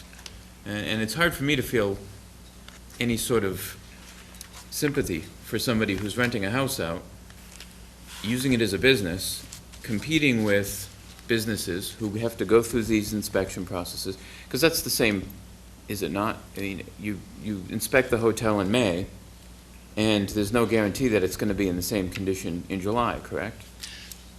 This is true. So it's no different for a house. The only difference is that the hotel, there may be staff there constantly. If somebody's going to rent a house out, then there should be a certain onus on the owner or the property manager that it's maintained throughout the period for which it's licensed. But in both cases, if there is a problem, I'm the guy who gets the call. Yeah. So, the rental registration format with the form that's posted on the premises with our number it clearly states under Article 2 that we have an obligation to perform an inspection. It's the same for a motel or for a residence, and I get calls from people who are staying in motels as well. Okay, can I ask you a couple of questions? This registration we have right now, what is the current fee? $25. Okay. And how many of these registrations did we issue last year? It was on the order of 300, roughly. 300, okay. We do know, as Pat brought up, I think it's 42% of our homes are not owner or occupied, meaning those folks, their second home. So I think it's fair to say that roughly, 50% of our, 42% of our homes out there are actually, maybe not all rented, but a good portion of them are rented, and I'm sure it's well over that number of 300. So, number one is the fee itself, I don't think it reflects the responsibility. The fees are not necessarily for money generation, but there is some responsibility. It's kind of like when we set a water fee, we have a at your ready cost that folks pay for, even though they don't use the minimum. They know that they need that for the ability to be able to call someone from the Board of Health if there is a problem. So I don't think, number one, the fee is adequate. And I tend to agree with Brent that I think some kind of annual inspection is fair and just. David, I wholeheartedly understand that this would be something, if we only had the 300 people, 300 inspections, that we're looking at a larger number. You could not take this on yourself or your current office. So Yeah, if you look to Yarmouth, which is fairly representative of our community, they have at least one full-time person, and I believe they also have a full-time administrative assistant who work on this task, and it would probably bear examination of the numbers. I'm not sure what your orientation is on this issue. Certainly, Yarmouth has taken it in one direction, and they have, I don't have their fees, but I do know how much they collected. They collected last year $107,000 with 2,000 registered units. But I'm looking at their breakdown of the statistics for the housing program, and they've had several meetings. They do inspections. We do inspections. They do bulk mailings. They do follow-ups. They do letters. They accumulated 7,000 miles in mileage administering this program, and we have a number of housing inspections that just come to us just through the natural course of events, where people find out about the health department, and they understand the rights that they are entitled to under the state housing code. And I believe they do the same thing in Yarmouth. And from the information that I have off their annual report, I really can't tell how many housing inspections they do that are because the landlord has not kept up the property. I'm not sure from this information that they've been able to stem that that number at all. But, and I'm not sure how this factors into their scheme for generating revenue. That's really not how I was approaching this. But they do have some information that's available, and it seems like they have something very similar to what you're thinking about. Maybe we could ask the town manager to speak with the town manager down there. Certainly. See if we can make that contact. Yes, ma'am. Also, you might want to check with the town of Barnstable, because I know they initiated a new program, I think, within the last couple of years, because they were finding homes where there were 20-some people living in a home, and it was causing, the police, it caused police very serious problems. So they decided to do something more with their inspection I program. happen to have their You do? regulation right Okay. here, and it does seem that theirs is more oriented to registration and occupancy. The registration fee at the moment is $90, and they do require registration, but there's nothing in here that I can see that requires inspection automatically. It just says dwelling units covered by this section shall be subject to reasonable inspections by town inspectional staff. All interior inspections shall be done in the company of the owner, occupant or the representative of either. So it seems like theirs is sort of where we are with a higher fee, and I know that Barnstable has much more manpower, so it seems that maybe they are able to pursue this more aggressively.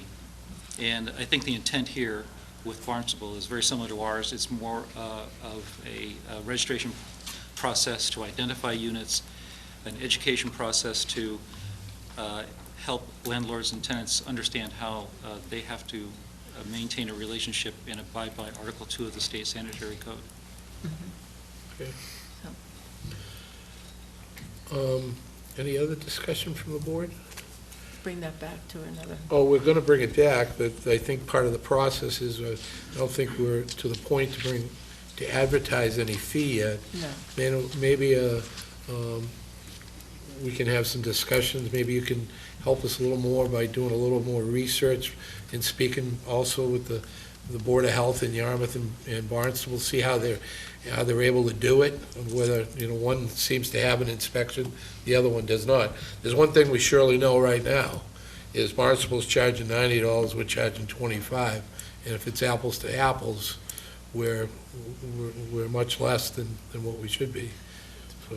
And I think Yarmouth has a significant number of rentals, too. Well, they have over 2,000 registered yeah. this year. They have a lot. Right. Yeah. And Well, we probably have- we would have to figure out some form of enforcement, even if we came up with a fee or a penalty at the Springtown meeting, a bylaw to be able to pass that for some kind of fine for those that did not register. So, we'll try the carrot first before we do the stick, but, okay. Any other discussions? Okay, thank you very much, David, appreciate it. Well, we'll be using you again, unfortunately, for this. Okay, Department of Natural Resources, commercial, full-time student. There is none at this point in time, no fee, meaning that they don't have this available full-time student fee, and the proposal is $150. Did we What is that? need a vote on the health, or did we? Well, we Oh, yeah, already we did, did we vote. already did everything else, we just didn't do Didn't those do last that. two. What does that mean, full-time student? Well, I think they have a commercial fisherman's license, which is Oh, one a fee. license The for a license student. for this Oh, okay. commercial fisherman. Okay, And they have another one that is for a student, a full-time student Oh. who's a commercial fisherman. okay. So that's what they're proposing, yes. Do we have a definition of student? Is it high school? Does it include college? Are we talking grad student? If somebody's 42 years old and they go back to college, does that make them eligible for a full-time, to be a full-time student and get a commercial license? I mean, do we have? I would think full-time, where I came from, it was any more than three full courses. What, You can only go to They school. can't be sixth grade. I mean, we're not, isn't there an There is- age there is- requirement too? Yeah, I think there are. Like 18 or something? There is some kind of age requirement, but if someone's 8 years old, and I don't think I think the regular fee, I'm looking for the current one, let me look through that, was I'm just- $250. I'm just curious as to how we define student and what's used. Obviously, you know, as we've had these discussions about people who might try to avoid certain fees or whatnot, somebody who's a commercial fisherman decides that they want to try to get the full-time student rate, how are we verifying that they are a full-time student? I do know that there's not a lot of these out there. I think it's like 200, so I think Mr. Martinson actually knows each and every one of the commercial fishermen, but it's a good point. Maybe we want to at least set up a policy for that, what's considered a full-time student. Or ask the DNR to establish criteria that are, you know, clear and concise and... What is right, so in other words, it's not subject to interpretation. Well, they have a senior resident, Not a, fee. let me see here. a non-resident, resident taxpayer. And most of those can be, you This is hand on them your page, license and... Page 13, page 13 and 14. I think.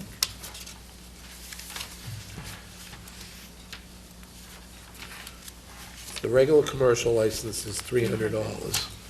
So what he's looking for as a full-time student one is $150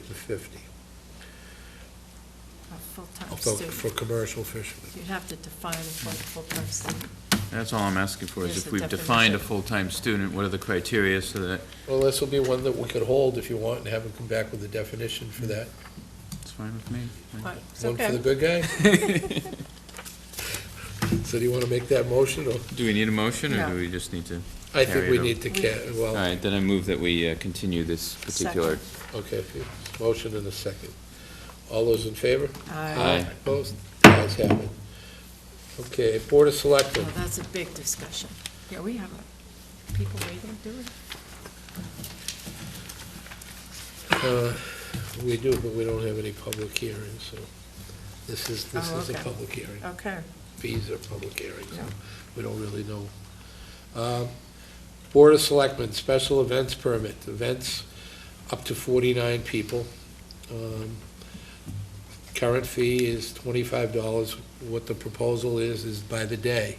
There are many multi-day events, and people block them together, and they get to use one of the parks or the band shell or whatever it might be for multiple days, and what the proposal is it's by the day.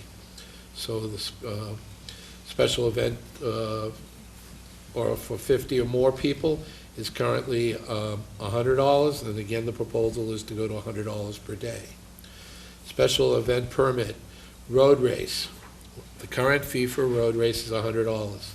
The board discussed last spring about talking about, we don't have, this is not something we can vote on tonight, whether we want to initiate a fee for profit road races as a separate fee, or for a non-profit road race as one fee, or you could set a fee, propose a fee that is based on a road race, just like we do these other things, events of up to 49 people, road races of 200 runners or less, so just that straight fee.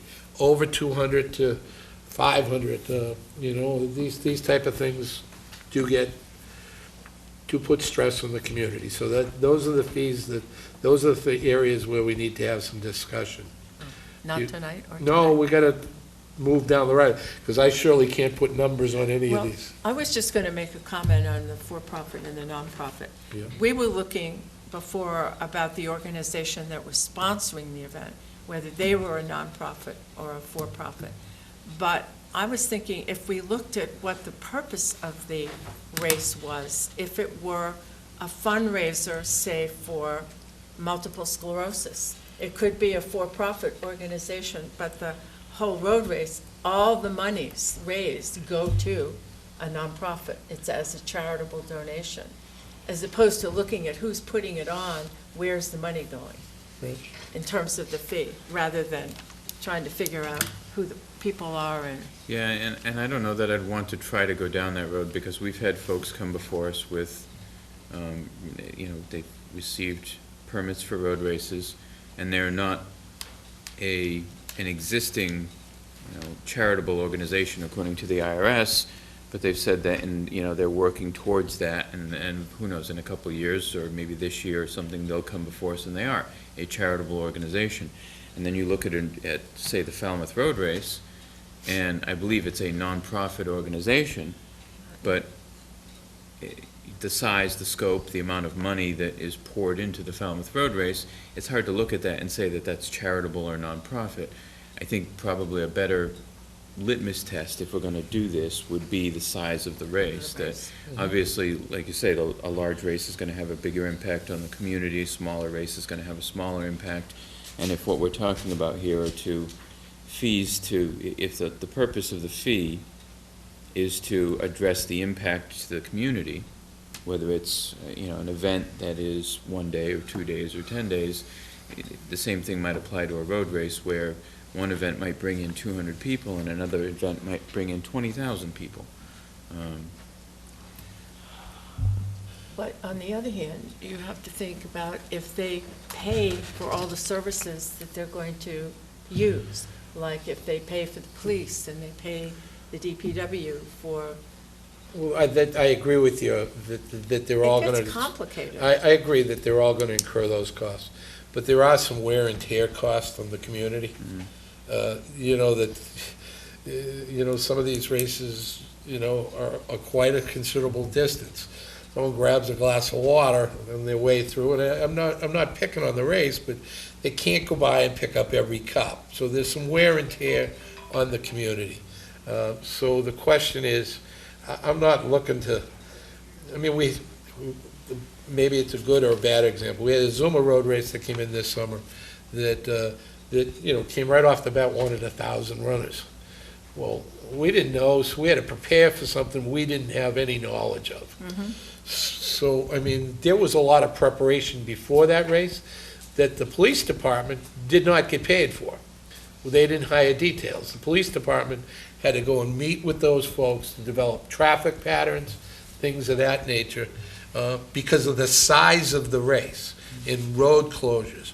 I'm not talking about something, we come up with a base fee that covers something under, the number, like a Paul White road race, which is under 200 runners, is, that's what my suggestion is, but it was a proposal that we talked about.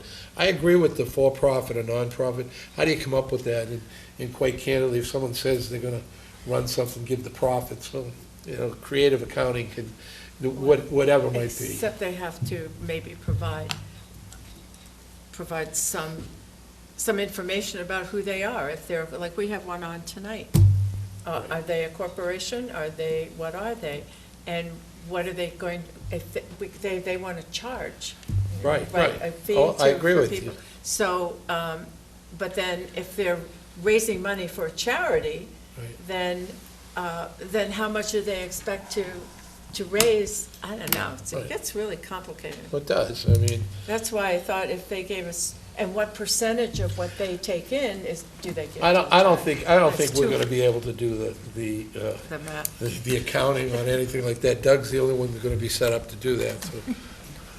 Only thing I would suggest is that we could do, I like the idea of having it be based either on the number of runners, or even on the distance. Whether it's a 5-mile race or a 26-mile race could have a different effect. Then I would have no problem with having it be a fairly significant fee, which we can always waive. That if it's a Paul White Memorial Fund that is going to be going towards, or, if we had a run that was going to be sponsoring the Falmouth High School Scholarship Fund, then as the Board of Selectmen, we could say, this is a fundraising activity. Why would we charge a fund if they're raising a fee for that kind of thing? And we'd have the ability to make the decision at that point. We would want to come up with a defined policy on that if we do it. You're I exactly- agree. I don't have a problem with that, but something in writing that we could all live with, you're right. Yeah. That might be a good idea to do something like that, especially for some of these smaller groups that do things like that.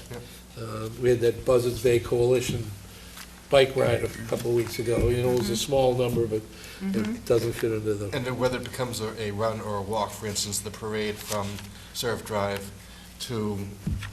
for the Olympic parade, is that a run, is that a walk? We wouldn't want to charge And I think that'd be a perfect time when we would say, we're gonna waive the fee for that. Well, I don't think we're gonna touch the walks and parades right yet.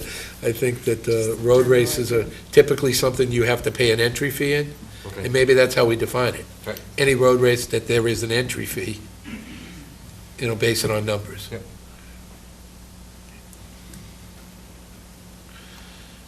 So we're going to Well, come back, bring this we're gonna one bring back? this back, but my question is, do you wanna come up with some proposed numbers so we can bring it back and talk about it, or how do you wanna do it? I think I'm hearing here that we're gonna talk about numbers, in other words, road races under certain numbers would be one fee, and Do we want to just, we're talking about road races, and the assumption when you say that is a foot race, runners. But what about, and you mentioned it, we've had folks come down and ask to use the bike path for special events, or what happens if someone comes into town and they want to have a round-the-town bike race, or something else? Should we, you mentioned a policy, perhaps what we need to do here is look into developing a policy for organizations, entities that want to use the public infrastructure and establish appropriate fees for the use of that public infrastructure, i.e. the roads. If somebody comes in, they want to use the road, the bike path, some part of the town's public infrastructure. We've begun this process with, for example, Peg Noonan Park and discussions about how that's being used. Should probably have policy which extends to the roads.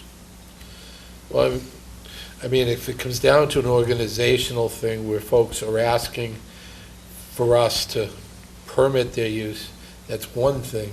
But I mean, even if someone wants to go on a run down the road, it's not like a road race. I don't think, got to be careful that we don't infringe on someone's. Well, we could also divide it into, like, groups, town people who get together and raise money for some town purpose or some organization in the town, like Doug was saying, like the Paul White Memorial Race. That's a group of people who live out in North Falmouth that do this every year. And, Right, but I think we could put that in the policy that he's talking about, to be yeah, able to waive a fee if for it's, that. and the VIPs, if they do something, they do it to raise money for the schools. So we don't want to be charging the volunteers in the community to pay fees either, so. And you refer to it as waiving the fee, but we could have a category of town volunteers raising money for town organizations. Well, but then you still get into the scenario, like give an illustration, the VIPs, and you brought that up. They charge to get in that event. So what's proposed by Helen Kennedy is that we charge one fee, we'll get down the road, but for those who are making a profit, the VIPs aren't making a profit, they're making money for the VIPs. So, in that case, the same scenario would be some of these other races, that if the high school puts on something for a scholarship fund or something. We're talking specifically about road races right now, but, go ahead. But again, I guess there's that fuzzy in between. Anybody could come to us and say, oh, we're doing an event to raise money for such and such. Absent a copy of all their financial records, how are we going to know for sure that they're raising money, and then we find out they've given $1 to this charity and kept all the rest for themselves?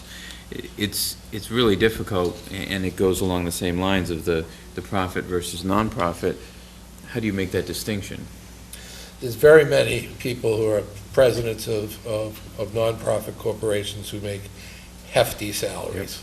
So, you really can't do it based off of that, yes. The real distinction between the races that you're talking about, which I think you can define a relative impact to the community so that you can set a fee that somehow relates to the community impact by 5K, 10K to marathon, and relate it somehow that way based on what the impact to the community is. The Recreation Department, for example, has many programs that are using municipal facilities repeatedly, week after week, for events at which the host is charging members of the community for, that the town isn't sponsoring. So there may be a football program or a basketball program or different programs that are private programs utilizing municipal resources. And that's how they make that distinction. And they worked long and hard to develop something that works. There have been a few, bumps in the road along the way.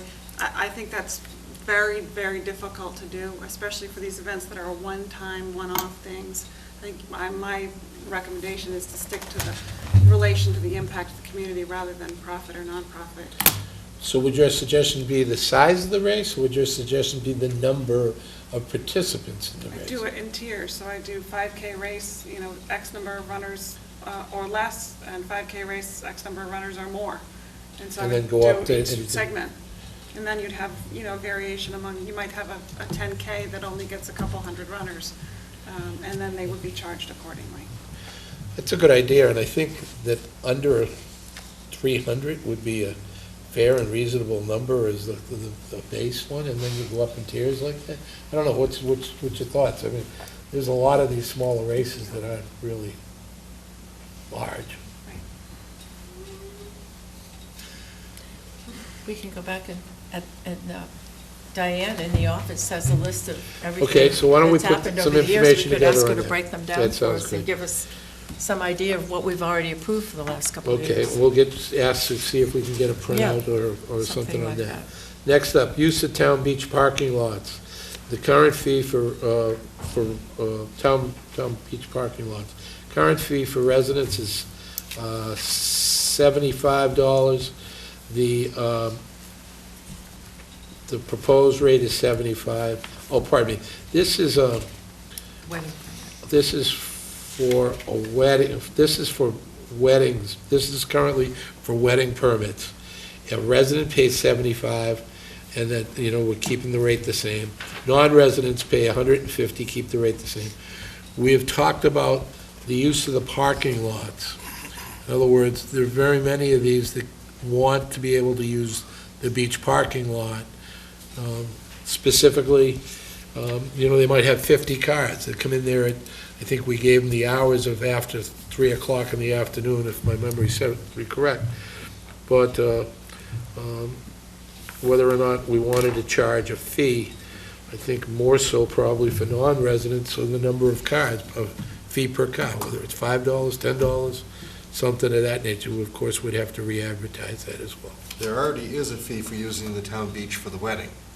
So this is in addition to that for the parking lot. That's correct. And it's a $75 fee for a resident and $150 for a non-resident for the use of the beach. Right. Okay. Right. And for the most part, our residents have stickers, and it should never be a problem. But of course, you've got guests coming from all over the country.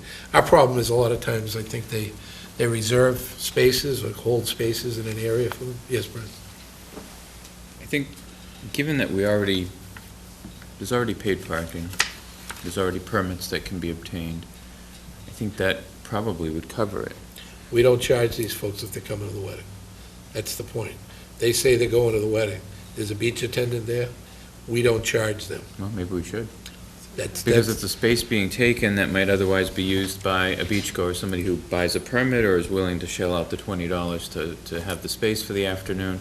I mean, if there's no parking lot attendant, obviously it's an open situation, and just as it is with any beach after, say, 4 o'clock in the afternoon or 5 o'clock in the afternoon, if there's a space available, you can drive in and use it, whether or not you have a sticker or whether or not you got your money. But if it's at noontime and you got a line of people with 20s, it seems to me that if they want to get in line with their 20, they can use the space just like anybody else can. We wouldn't authorize a wedding during a time when... Correct. We don't, but typically the time, we think our policy was after 3 o'clock. But sometimes those parking lots are still staffed, and we've been allowing that parking for free because there's been a wedding permit.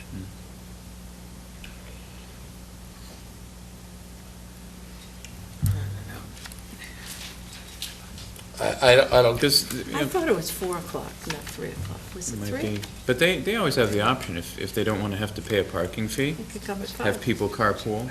do it later in the afternoon, hire a bus, and people have done that in the past, too. so. Right, so your proposal is that they would have to pay the regular beach parking fee? Yeah. Okay. Because So current, instead of there being a fee, there is just no free parking. The implication right now is that they do get to park for free, and you're suggesting get rid of that No free privilege. parking, yeah. okay, so we'd put no free parking, how's that? And then we'll bring that back.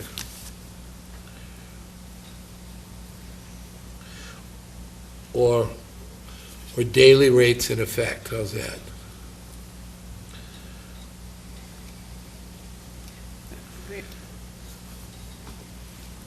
The only problem I foresee is when you approve a wedding at a resident-only beach, which does happen from time to time. So only residents would be able to park, and so I guess that would be the host's responsibility to make sure everybody gets there in someone's car who has a sticker. Well, there's that, and then there's the fact that if these folks are staying at a hotel, as was mentioned earlier this evening, they can go down to the lobby and get a day permit for the beach. Actually, it's not just a hotel, you could go to the Chamber of Yeah, Commerce and that's buy right, yeah. that same thing, so the folks who are putting on the wedding could buy those permits. Well, you just say that people who park for a wedding have to have a proper permit, which can be obtained from wherever. The only lot that's not included in this is the old Silver Beach resident, as Mr. Hoffa said. So there's still that ability to buy a pass. Okay, so that would be something that would re-advertise at that fee.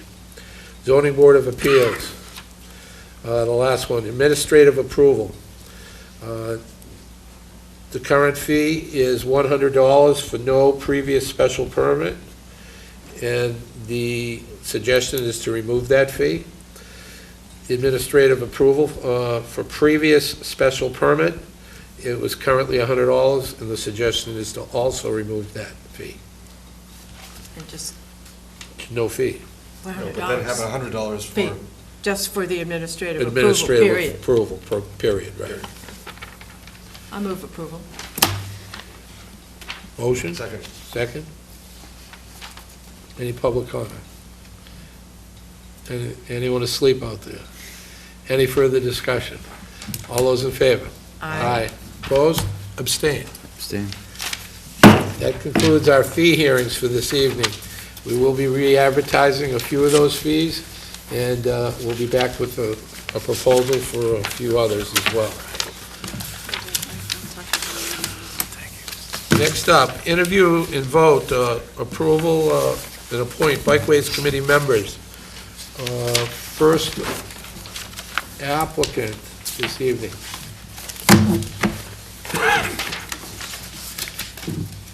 We have one vacancy, just so the board knows. The term expires 6/30/15. Sandra Haber? Pardon me? Oh, I'm sorry, Samara. Okay, would you like to come to the microphone? And introduce yourself a little bit and tell us why you'd like to be on the Bikeways. Yeah, sure. So my name's Samara Haver. I've lived in Falmouth for about 2 years, but up until tomorrow, actually, I've been working at Sea Education Association in the admissions office, so I've been traveling a lot. But when I was here in Falmouth, one thing I noticed is that it was hard for me to get there from my home here in town on my bike. And I like to commute by bike. It's better for the environment. It's better for my body. So I attended a meeting this past summer and asked if there's anything we could do to make Woods Hole Road safer or establish a better route to get from Falmouth, from the bike path, up to Woods Hole Road, to Sea Education, then also Woods Hole Research Center. They said it wasn't really something that they looked at recently, but were encouraged to use my excitement about fixing the issue. And then later in the summer, after discussion and keeping in touch with Ed Gross and the rest of the committee, Ed encouraged me to apply for the open position so we can continue moving forward on making our roads safer for cyclists. Okay, I'm going to open it up to questions from the board. Doug? Have you lived in a community that has more support for biking in Falmouth? Yes, I'm originally from Portland, Oregon, which is a nationwide model for cyclists and cycling communities. Okay. Doug, anything else? No. Brett? Just a standard question that I've asked of late. You understand that the Bikeways Committee is an advisory committee, so we obviously appoint these committees with the hope of getting advice and counsel from them, but oftentimes we may not be able to, for one reason or another, take that advice and actually put it to use. In the past, we've had folks who have complained, for lack of a better word, about the fact that they're not being listened to. There was a little bit of that earlier this evening, actually, and it's not necessarily that we're not listening, but sometimes circumstances don't allow that. So you understand this is Yeah. advisory, and you're not necessarily making regulations or whatnot on your own. Right, I do understand that. I'm just hoping to bring attention to some issues which I don't feel have been adequately addressed. Okay. Thank you. Pat? What are some of your impressions of our bikeway? Well, right now, the established path is great. I think for the most part, it's well-maintained. And I think a lot of that is in part to the committee that's currently working. And I've used it a lot as a resident. But I also, last spring, I biked from here, Falmouth, all the way to Provincetown. So I saw a lot of different bike paths and bikeways along the Cape. And I think that Falmouth was, if not the best, one of the best. So that's something that I'd like to continue in my work if I were to join the committee, continue making Falmouth a model for other communities on the Cape. Great. My question is, we were fortunate enough to get some federal help to extend our bikeway. We had some access to a rail that was allowed us that opportunity.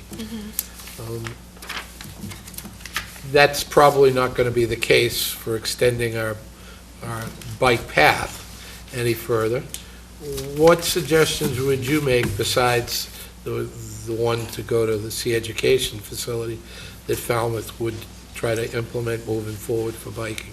Just in the community in general or along Yeah. Woods Hole Road? Well, Woods Hole just happens to be one of our many villages in this community. Right. And we're trying to appoint somebody who's going to look at the entire, entire community. Right, absolutely. I think first and foremost would be signs that say share the road, just kind of bringing awareness to drivers, automobile drivers, that there are cyclists and people trying to get around by bike and pay attention to them. Also, some communities, not on the Cape that I've seen, but in other places I've traveled, have crossing signs for cyclists that blink and kind of illuminate the road. And then also the crosswalks are painted in a bright color. In Portland, for example, they're bright green. Those also include bike boxes in the front of lanes. So if a cyclist was planning to turn left, they'd pull into this bike box in front of the normal stop line, so they'd be able to make a left turn safely, as opposed to having to cross in front of 2 lanes of traffic. It would just be one, so everyone would see them when the green light turned. Great. Okay, thank you. Any other questions from the board? I thank you very much for your application. Thank you. We've got another applicant to interview as well. Thank you. Thanks. Okay. Next up is Kathy Pat Ryman. Yes. Brought a resume. Okay. I don't know if that would be helpful. Brent really likes those. Thank you very much.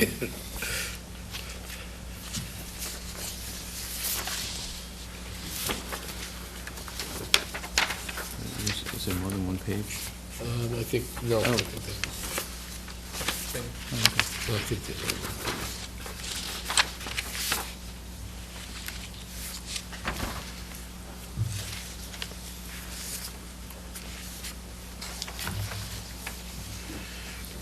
Okay, I'd like to open it up to questions from the board. But before we do that, why don't, besides your resume, we have an audience at home would like to know a little bit about you and why you want to also be on the Bikeways Committee as well. Well, my husband and I have lived in Falmouth since December of 1996. I opened a law practice in January of 1998, and I just closed my practice and retired, I'm delighted to say. And for quite a while, I have wanted to get involved in town, something having to do with the town. I love this town. And I saw that there was a vacancy on the Bikeways Committee, and that really interests me. I'm a relatively new user of the bike path. I got a new bike 2 years ago after not having ridden for, I don't know, 35 or 40 years. But and the bike path is an absolutely wonderful, wonderful resource. I just think that we're so lucky to have it. And I would be delighted to be able to participate in maintaining it and making it something that more people can use. It's just a wonderful resource. Okay, I'll open it up to questions from the board. Pat? I'll ask the same question. What are your impressions of the bike path? Well, obviously, I think it's wonderful. I think the older part of the bike path towards Woods Hole has a lot of, it's quite rough, and if that could be fixed, I mean, I know that costs money, and that's not something that the town has a lot of right now. I think that would be beneficial. And maybe more signs on the path to let people know where they are in the town. There are the signs that are educational about the marsh and Borden's Pond and things like that, but if you don't know the town, it might be helpful to have some information about if they wanted to get off the bike path and go somewhere, what they could do. Have you ridden bike paths in other places and other communities? I haven't. You haven't? So I was really impressed with what she had to say, but I haven't. I haven't really ridden since I was a kid, and they didn't have bike paths then. Okay, thank you. Right? Well, thank you for the resume. They are always appreciated. And just the same comment that in question, you understand this is an advisory position. Yes, now I do. Okay, thank you. Doug? My question, what Pat has just asked about previous experience with other biking areas. So when did you get back interested in biking again, or is this? It was about 3 years ago. Okay. My son was visiting. He's a biker, and somehow he got me to get back on my very old bike, and we went for a ride on the bike path, and so that was it. Now I have a new bike and ride on the path as often as I, not only ride, I walk, I use it, I take photographs from the bike path. I mean, it's just wonderful. Okay. Okay, thank you very much. Okay, thank you. What's the board's pleasure? We have one term expiring on 6/30/15. Move we take it under advisement Motion to take it under advisement Second. till the next meeting. till the next meeting. Okay, there's a motion and a second. Any further discussion? All those in favor? Aye. Opposed? We'll take the vote at our next meeting. Thank you very much. Thank you great both for coming. candidates. Two great candidates. Yeah, definitely.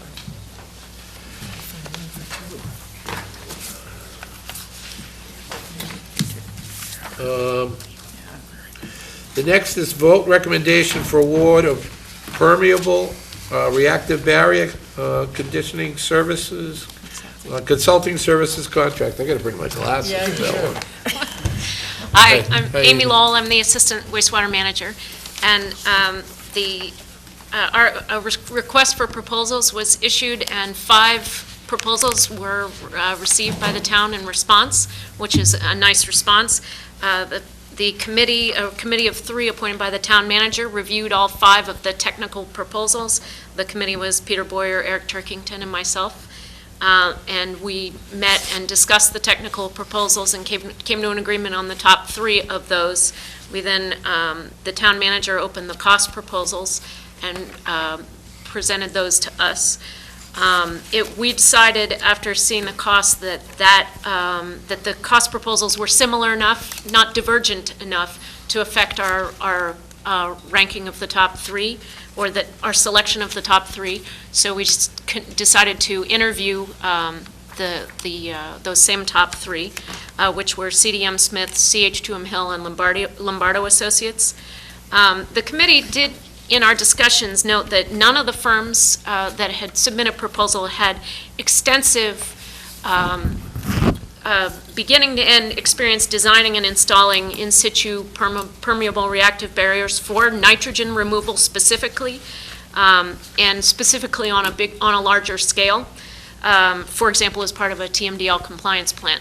These permeable reactive barriers are still a relatively new technology, and the application that may ultimately be considered has not been implemented in certainly in Massachusetts on the kind of scale we're talking about.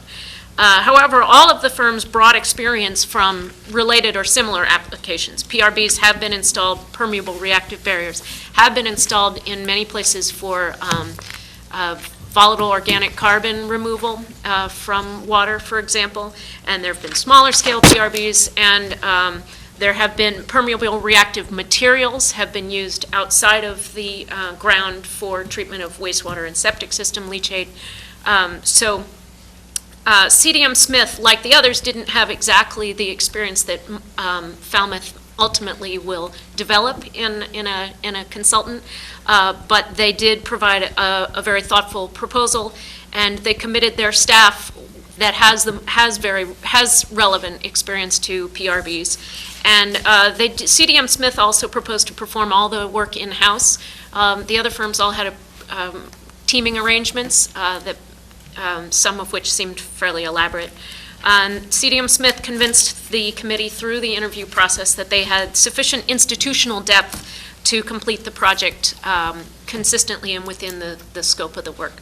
And also, CDM Smith's cost proposal was the lowest at $175,000. The top cost was $221,000, and CDM Smith was the lowest at $175,000. So while cost wasn't the deciding factor, obviously that helped confirm our feeling about the proposal ranking. So for these reasons, we recommend award to CDM Smith. I just wanted to summarize briefly, this is not a construction project. It's not even it won't provide specs and drawings to go out to bid for this work, but it will get the town quite a bit down the road towards that. There will be a siting evaluation that will ultimately result in the selection of 2 sites, one in West Falmouth Harbor as required by the town's settlement on the groundwater discharge permit for the treatment plant. One of the sites will have to be in West Falmouth. One of the sites will be elsewhere in town, and the sites will be screened all over town within the watersheds that have been evaluated under the CWMP process. And there will be a preliminary design prepared for those reactive barriers, and importantly, cost estimates for that work, and unit cost estimates per pound of nitrogen removed and per home that is served by, the PRBs. And it's expected that the scope will take up to 6 months to complete. Can I ask a question? Sure. How are we going to evaluate this? We're not going to be able to do like a whole waterway area or something. How are we going to evaluate whether they work or emit? So how do we evaluate the success of a Yes. PRB once it's in the ground? Right. Part of the scope here is to prepare a plan for how to do that, but they did in their proposals talk about that, and it has a lot to do with monitoring wells, and they don't have to be large-scale wells like you would have for pumping and treating water. You can put in smaller diameter wells at different elevations on the sides of the barrier and on up gradient and down gradient. One of the things they want to make sure one of the things they want to make sure of is that the water upgrading is actually going through the barrier instead of around it or underneath it, which has happened quite a bit in the past. So it's primarily through monitoring wells. They can also sample within the barrier, but part of the scope here is to outline a sampling plan. Okay. Any other questions from the board? Do I have a motion? This would be a motion to authorize the $175,000 for CDM Smith. CDM Smith. I'll make that motion. Motion? Second. Second. Any further discussion? Any public comment? All those in favor? Aye. Opposed? The ayes have it. Thank you, Amy. Thank you. Thanks. Next up is the vote the Board of Selectmen speaker policy. We brought this forward, we just tweaked it a little bit more towards the town of Falmouth, meaning the basic overview, and number 2 was changed a little bit. The board shall conduct its business in accordance with the open meeting law. So this would be adopted. We adopted in concept the last time at our last meeting, but this is something we'd like to also share with the other boards and committees in the town as well. Any questions on it? Doug, you look like you're pondering over there. I had just the use of the word terminate. I'm trying to remember exactly which line it was that I was worried about the chair terminating somebody. I didn't touch any termination, so that was in the old, the Okay. only one I touched was 2, Article 2, so. Oh, I guess it's number 7. Oh, yes, The chair it may is. It's terminate a number speaker 5. who violates this policy. Number 5, the terminate extraneous and irrelevant remarks I had no problem with, Oh. but the chair may terminate a speaker in number 7. I wasn't sure if that's really. Chairman, are you a Terminator? Is that what I- the intent is, perhaps? He'll be I really- back. Yeah. You want to change the word? I did, but I couldn't come up with exactly what word I wanted to have. You could just simply say anyone who violates this policy after a warning. Or just say the chair may stop a speaker or may halt a speaker. Stop, the word stop sounds good to me. How's that, Doug? Well, I was wondering if it was actually dismiss them. I mean, are you suggesting that they stop speaking or that they ask to be? I'm not suggesting anything. This was the draft that was brought forward, so personal remarks about any member of the board. This is any after a personal warning, business before not the to do board, it. or any I think dismiss individual. is probably the term you Right, mentioned. after dismiss. is what I- Dismiss, I think, yes, in that case.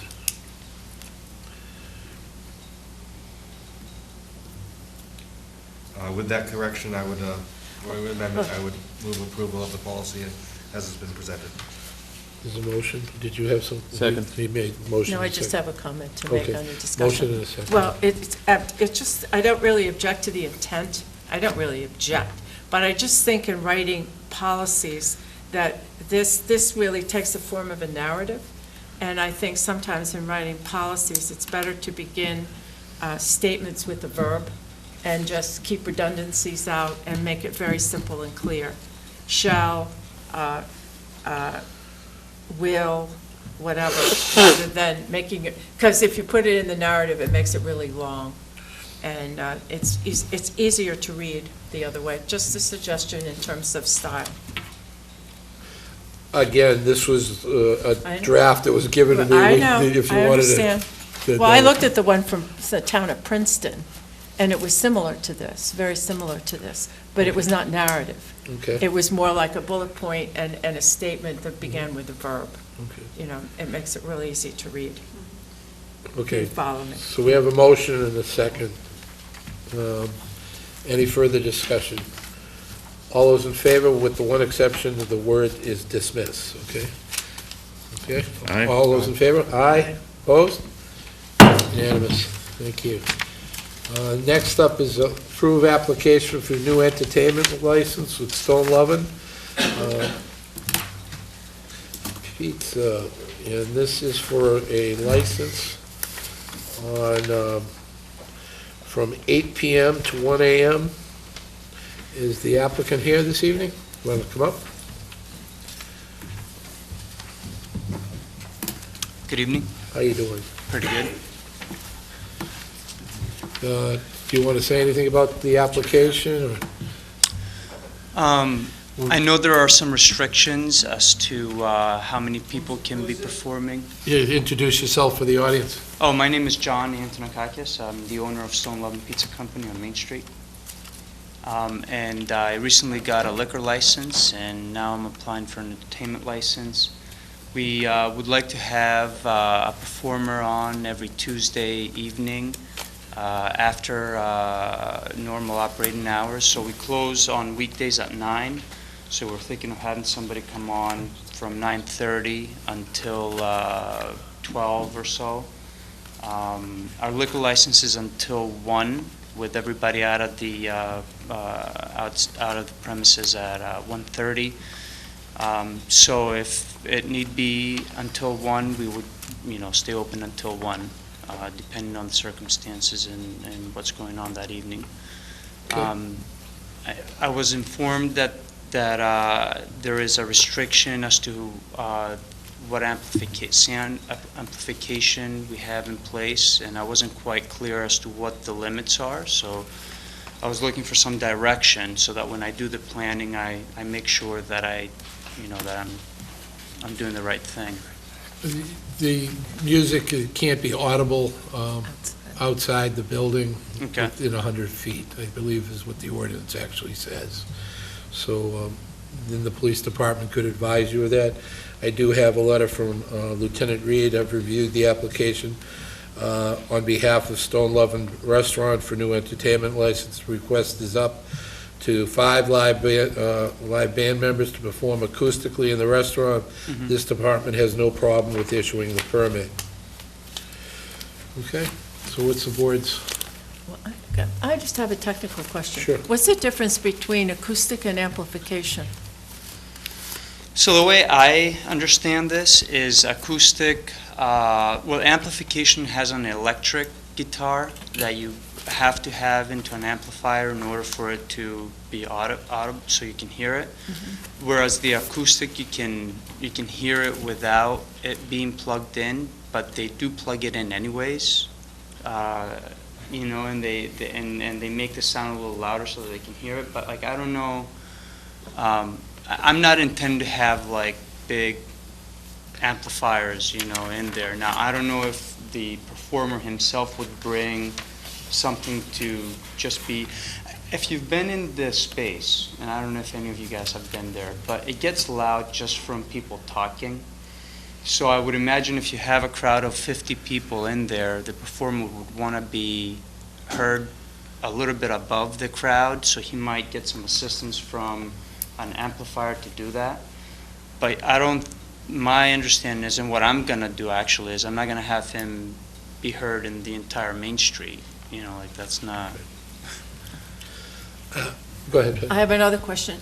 Are you planning to serve food after 9:30 up through later so that people who are there can also eat Yeah, the only thing we're going to do is slices. slices? Yeah, so the So kitchen you is have a going to be. limited menu after 9:30? Right. It's going to be alcoholic beverages and pizza slices. And that's it, just pizza slices, nothing else. Okay. On the application, under the amplification system, it does not list a check, a yes or a no, and so I'm a little unclear as to whether that needs to have some clarification on the form. Where are you talking about here? On the, where it says, he just put, it just said acoustic, but he didn't check amplification. That's why I asked the question, what's the Because I difference? wasn't sure. Right. Yeah. Acoustic is plugged in, and amplification is a totally different system. Right, I guess. he's going to have amplification if he's plugging it into a speaker, so Right. he just put that into the record, so I think that's. That needs to be a check. Right. Okay. I'm fairly certain the establishment two doors down from them does have amplification system on the same sort of thing. I can't see a reason why we would not also support this application. And we'll hear if the police department has concerns about the noise in the street. People speaking. Yep, okay. So I would move approval of the application for the entertainment license for Stone Lovin', 271 Main Street. Second. All right, a public comment? I was going to say with the condition that the music cannot be heard outside the premises. That's Isn't stamped that- on the license. Okay. anyways. So there's a motion and a second. Any further discussion? Any public comment? All those in favor? Aye. Opposed? Ayes have it. Good luck. Thank you. One last question. So it was up to 100 feet, you said? You from- need to talk to the police department. They Okay. would be the ones that best. It's typically complaint-driven. If they can hear Mhm. outside the building Mhm. at a certain decibel level. Mhm, mhm. Okay. There is some noise that emits. You have hood fans, but it's at a certain decibel level that they do that Okay. investigation at. Okay, thank you.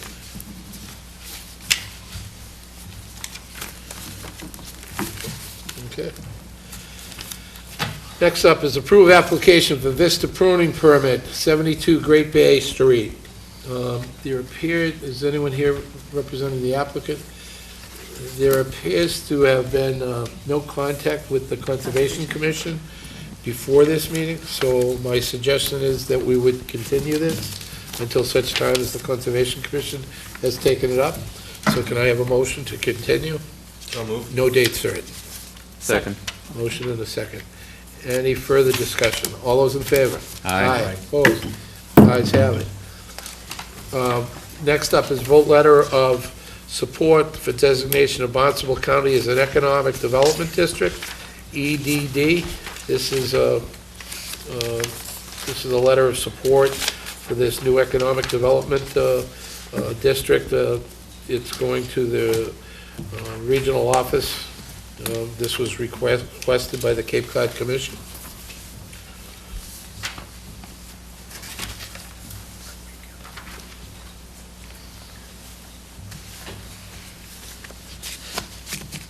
Okay. I So- can make a comment about it. Pardon me? I can make a Oh, comment. sure, go right ahead, Pat. Well, each year, the Cape Cod Commission, through its Economic Development Office, has to provide a report to the Department of Commerce. And the document is called the SEDS, which is the Comprehensive Economic Development Strategy. And in the last 4 years, the commission has been working with about 60 or 70 community members on the development of the SEDS document. And there's been people from the Chamber of Commerce, from the banking industry, from the hotel, motel industry, from the environmental groups, from various groups on the Cape. And the document itself goes to the Department of Commerce, and they have to approve it. And when they do, it makes Cape Cod eligible for federal funding for the economic development projects that are part of the long-term strategy of the SEDS document and the EDC, the Cape Cod Economic Development Council, and the Cape Cod Commission.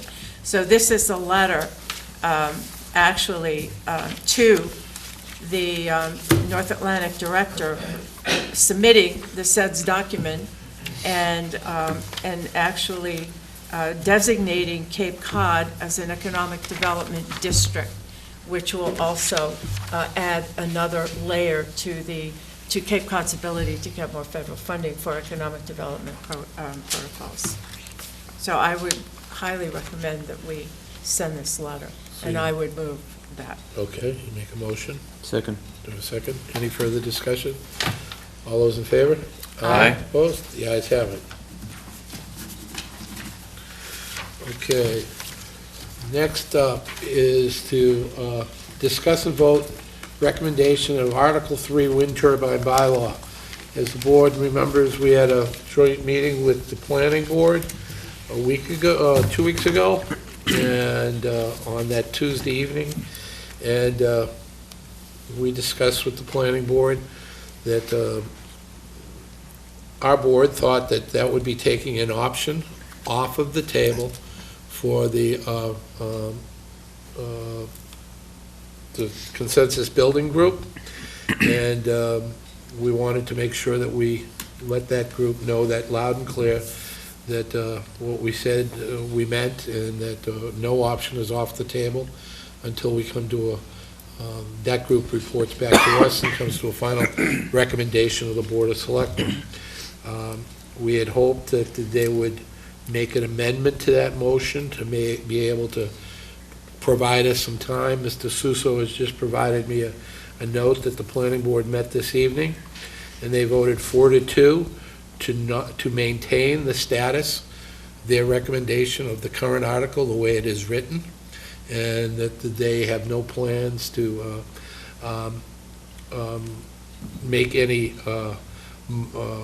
motion to change the motion or make an adjustment to their motion. So as we had promised them, the Board of Selectmen would talk as a group, and we would make our recommendation on town meeting floor as a group. Again, I think to be fair and just, we had said all along that we wanted to keep all options on the table, even though this may not be a viable option at this time. It is an option that's still there, and it deserves the ability to be able to be enacted by this group and this Board of Selectmen. So we need to look and discuss whether or not we want to be a unified front from the Board of Selectmen and not recommending Article 3 as printed at this time until, in fact, we've come to a conclusion with the options analysis group. So I'll open it up for discussion.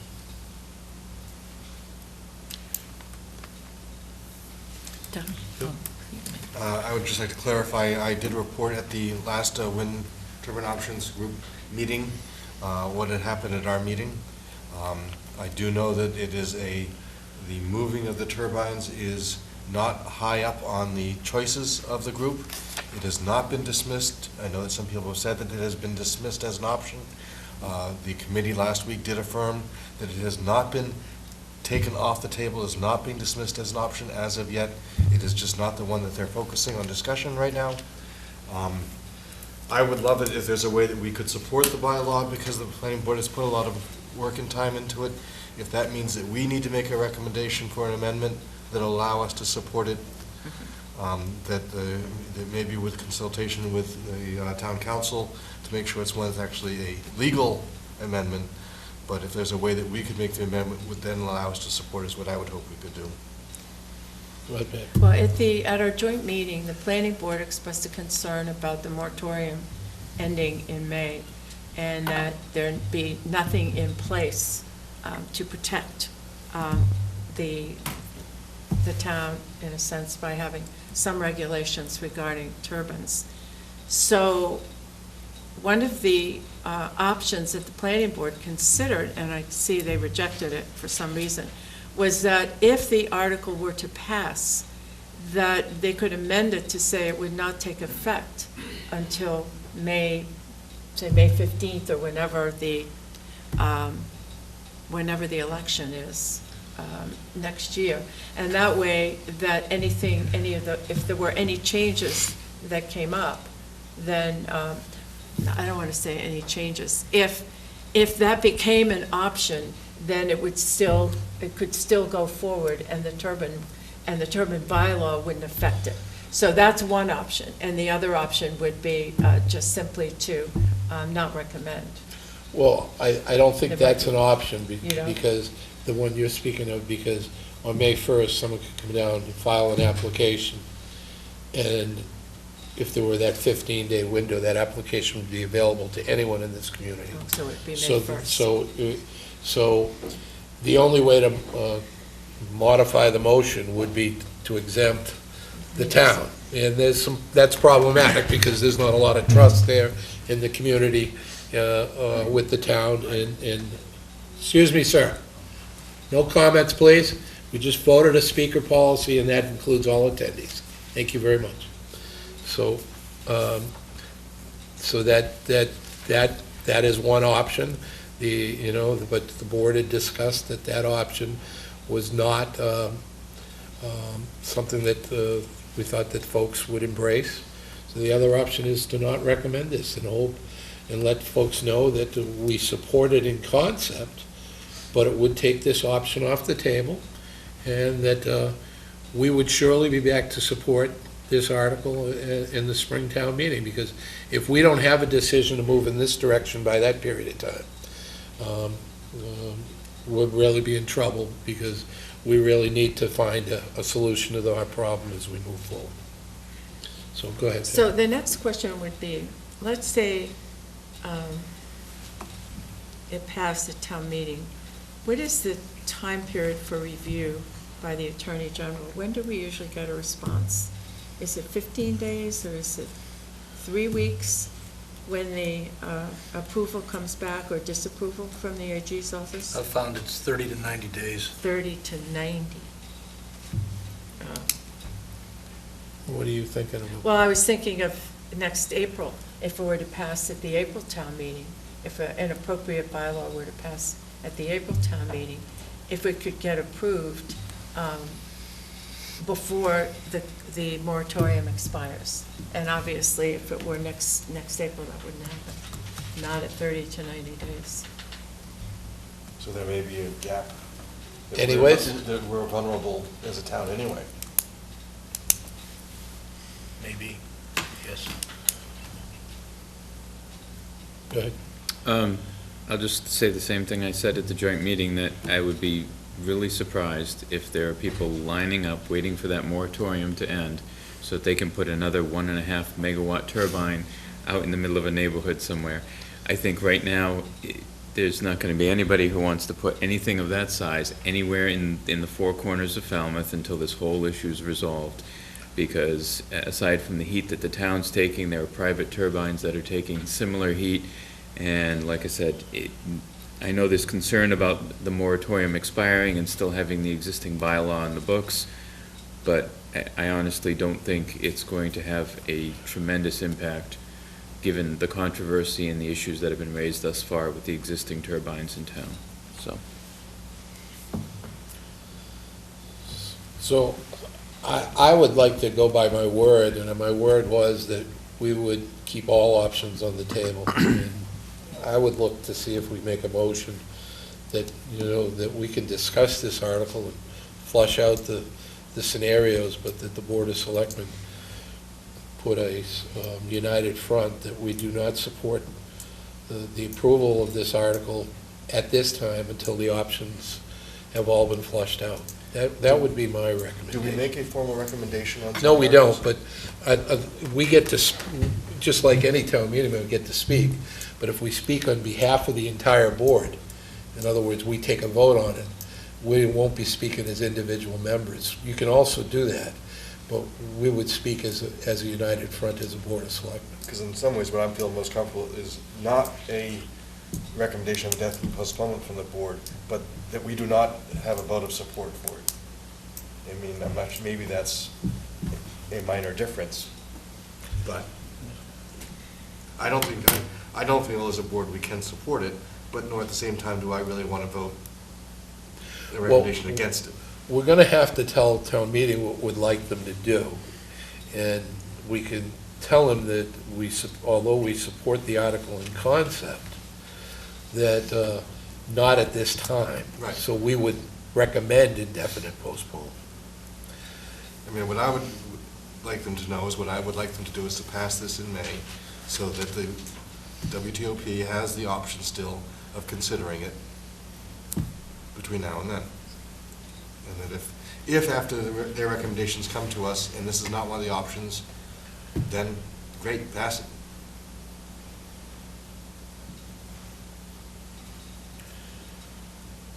There might be one other alternative. The other alternative is that typically an article like this, I think when it passes effective immediately on this, or is that January 1? No, they can have an So that effective date. So we would suggest that, because we would need funding and things of that nature, that the implementation of an amendment, that the implementation of this article would not be until after the Springtown meeting, before May 1, but not until after Springtown meeting, because we would have the option still on the table. We'd be able to go to Springtown meeting if that were the date. That's one other option. I think the cleanest option is to not vote for this whatsoever and wait until the spring. That's the cleanest option, because otherwise it's subject to interpretation. I think amending a zoning bylaw on the town meeting floor is a mistake. It's very hard to pass a town zoning bylaw to begin with. Usually when they're amended on the floor, they fail anyway, because there's a last-minute attempt to try to garner support by making a change, and enough people don't want the change, they don't want the article in the first place. Mr. Chairman, I don't think we need to take any action on this. It's not under our purview to recommend or not recommend a bylaw. That's under the purview of the planning board. I think we can certainly bring to town meeting the concerns about the fact that there's a process moving forward, and that if this bylaw is passed, it will create difficulties and with that process, and let town meeting make their decision. And I would feel very comfortable if there's a request as to what does the Board of Selectmen feel, that the chair, I think you understand the way the board does feel, that you could report our feelings without necessarily having to be a vote. Well, I think that we really need a vote, because I really want to, we can go along with the idea that we're not going to recommend against it, but that the Board of Selectmen believes there's a process moving forward, and that we would like to wait until that process has come to its conclusion. That this would interfere. Then I'll make that a motion. So that there's a process moving forward, and we would like to wait until that process comes to And this article would interfere with that process. Could we talk a little bit Yep. about the May 1st? He's got a motion, let's get a second on okay. it. Second. Okay, go ahead. Well, I'm thinking about the May 1st. If the motion is made not to implement the bylaw until May 1st, we should be completed with the WTOP by May 1st. Right, and that, if we needed to go to town meeting to get authorization to move them, we would have that opportunity to do And that before the May April 1st. town meeting. April town meeting. Before May 1st. So the implementation, that could And be there one would of have your to be, options. if that were the case, then there had to be funds appropriate, they would all have to be appropriated the April The town April meeting town meeting. anyway. So if we ask town meeting, if they pass the bylaw, However, that could be complicated, because we had to go to the ballot box to get the money. well, so you would have a window there, as Brent was saying, who would come in between May and May 15th and want to get a turbine approved in that period of time? I think, I mean, I suppose it would take much more than 2 weeks or 15 days and the to get most, approval. yeah, and the most No, likely. Brian, excuse me, Brian said, all they have to do is come in and file the application. They're in the window. If it doesn't get effective May 3rd. I see what they you come in, mean, file the they're covered by the application. regulations They're in covered, effect right, at the time right. the application is Right. filed. And the most likely scenario is that it would be somebody who just wants a small turbine for their own house, and they look at the new bylaw and they say, well, maybe I can squeeze this in at the last minute. Like I said, I can't see anybody wanting to put up a 1.5 megawatt turbine, given all the controversy. And you probably may not even be anybody who wants to put up a small turbine, given all the controversy. It's, So we're back to, Well, no, we still have a motion on the floor. that's We're why I say discussing we're back it. to the original Right. motion. I think, I think the best case scenario is to do exactly what I verbalized and Brent put in the form of a motion, is to let the debate go forward at town meeting and let the discussion work its way through. And then the Board of Selectmen, because I think even the planning board understands that this isn't an article that typically will pass on its first bite of the apple. But I think at the end, we should also put our 2 cents worth in and let folks know that it would really interfere with the process that we're moving forward on. Keep in mind, this is Article number 3. All of the other articles that we're talking about in regard to wind generation are further down in the town meeting warrant. It's true. So it comes up early on. Comes up early.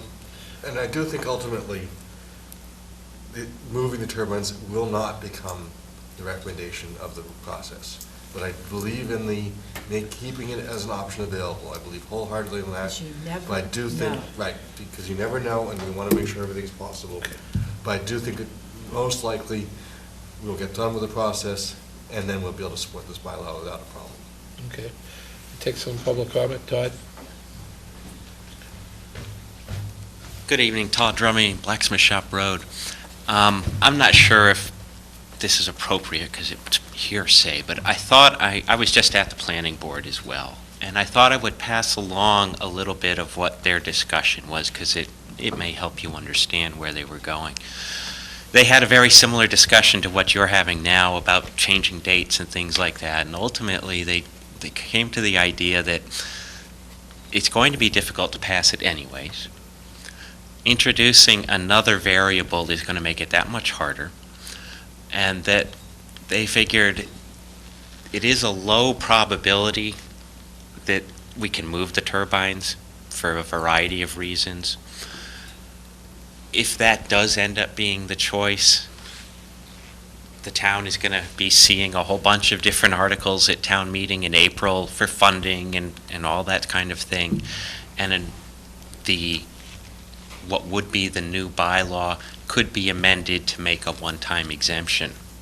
At that town meeting? At that town meeting. You know, a big package deal, this is what, we got to do all these things to make this move happen. And so that was kind of where they were, in my opinion. Thank you. All I want to do is say to you that any zoning article takes a 2/3 vote. So amending something that's already been put in place is even harder sometimes than putting it in place. I just thought I'd pass that along. Okay, thank you. Thanks. So could you And restate? any other public comment before we finish our discussion? Go ahead. Could you restate your motion again? Do you remember? Can I refer to the, What I wrote down is that we will let the debate go forward, the process is moving forward, and we will want to wait until spring town meeting. sounds about right. Is that a motion? That was the motion I made? That was the motion made. That we wait till the Springtown meeting? Right. Oh, that we let the debate move forward at town meeting? That the consensus building, but yeah, that's right. So that's the motion, we have a second. Could that be more of a consensus than a motion? Because Well, I think then it's we're going to be bound by it, and maybe something might, Well, if this board wants to reconsider anything, we surely can do it before Well, town that's meeting. I true. don't want to do it on the fly Okay. at town meeting in the middle of the night. I think that this is something that we need to have a united front on. You know, we spoke at length with the neighbors to try to get them to come to the table, and I think that's part of the process. Mr. Chairman, you may be aware of it, but Robert's Rules does allow for the chair to declare a decision by consensus, which is in effect the same thing as a motion that carries, so.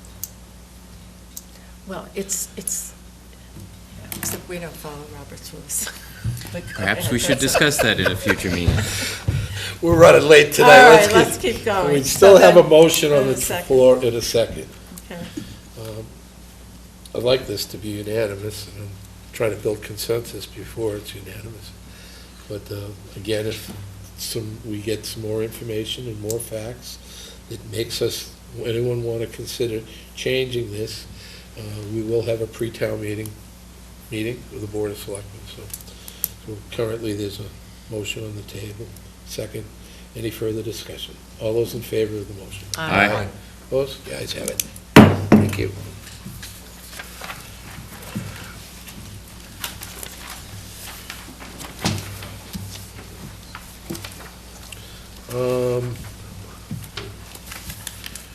Move some things around.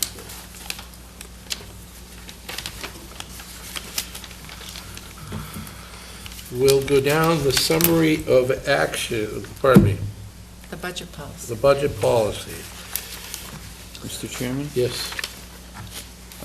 There were two things that we discussed. Go back to my notes. One of them was the specific earmark of the meals tax for capital and stabilization only, and that is in there on page 6. But there was also discussion of adding language to the first paragraph on page 2, specifically delineating the meals tax from the other revenue sources in the budget. And so I would make a suggestion. Where are you on page 2? First paragraph. First paragraph, okay. And there was discussion that we clarify that that 0.25% that is earmarked for capital spending, that it does not include the revenues from the meals tax. So that there's a clear delineation that we're not sort of double dipping or trying to make people think that we're putting aside 0.25% when in fact, the meals tax has always been a separate situation. And so I'd like to, after the line that ends earmarked for capital spending, it's about the middle of the paragraph, insert a line that simply says, any revenues obtained from the meals tax are excluded from this figure. Well, just before we do that, I just want to specifically say to you that I had asked the town manager and assistant town manager to take the meals tax totally out of the budget. Mm-hmm. And that's why it's on a standalone Mm-hmm. in the back. So for us to put the money into the capital stabilization and into the general stabilization, we'll have to have separate articles at town meeting, on town meeting floor in the spring. Right. With these, this is a funding source. So I don't know if we want to put anything in our budget policy that's going to reflect to meals tax. You follow what I'm saying? Well, and that's my point, though, is that the way the budget policy is written now, Okay. that it says we're going to set aside 0.25% of the increase in our fiscal year budget, 2.25% of the 2.5% over this past fiscal year is going to be earmarked for capital spending. Well, we had discussed about putting language in there so that it is very clear that that 0.25% is not coming from the meals tax. Because if we're not going to do that, then let's just say that we're going to do a 2.25% increase and not even talk about capital. How about we say that 0.25% comes from our Well, it already levy, says that. our It says, tax. if you go back to the top of the page, it says, in establishing the finite budget ceiling, we have adopted a maximum total budget growth of 2.5%. Well, the budget growth, the meals tax is not part of the budget growth. So if, following on that, then this 2.5 will include 2.25s targeted for operating, and the remaining 0.25 earmarked for capital spending. So that all follows from the statement of maximum total budget growth, which is not meals tax. That's not part of that. But there's nothing in there that excludes the meals tax, that specifically states The that. meals tax But it's not part of budget is not in growth. this part. The meals tax is not in the budget now. It's not in Meals budget tax is growth. something totally different. Is that right or not right? With all due respect, No? there's nothing in there that says that it isn't part of the budget, and that's why I'm asking for this line to be included. Simply adding a piece of paper on the end of the policy saying that this is where the meals tax is going to go does not bind us in that first paragraph on the second page The budget to making sure that that 0.25% does not come from the meals tax. And if we can't get 0.25% from the increase without tapping into the meals tax, then let's make that statement and make it very clear that it's going to be part of that.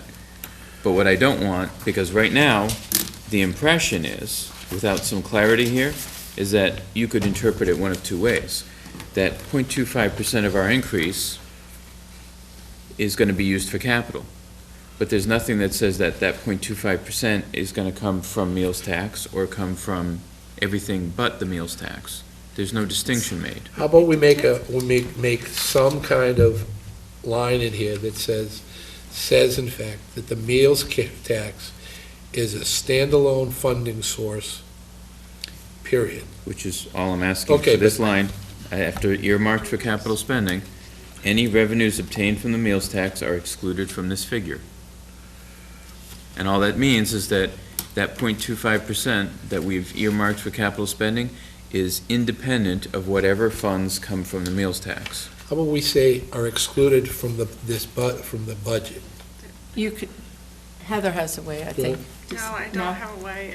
What I wanted to be clear is in the next paragraph, we commit 25% of the meals tax to the stabilization fund, which was in the budget last year, came forward, budget policy, in fact, for the last 2 years, but that budget policy was there. Oh, yeah, it does say that. So the meals tax is both in the operating budget, but only the 25% to stabilization, which has been in for the last couple of years, is maintained in the operating budget. Meals Right. tax for capital stabilization is in a separate specific meals tax policy. So And then in the what- last page illustrates where the dollars are coming from, both for the meals tax and for the capital stabilization, and it illustrates, and I have no objection to what Brent's suggesting, I think it's clear. But if Kevin's point is we'd have to rewrite this again and just pull a couple things out into the meals tax policy. There's no need to rewrite anything. It's just, like I say, that the way that first paragraph reads now, it can be interpreted in different ways, and we had this discussion several weeks ago. I've got it here in my notes that there's nothing that actually differentiates where that 0.25% is coming from. And I just want to make sure that it's not coming from the meals tax, so that if we're going to tell people we're going to put 0.25% into capital, that is separate from where the meals tax is.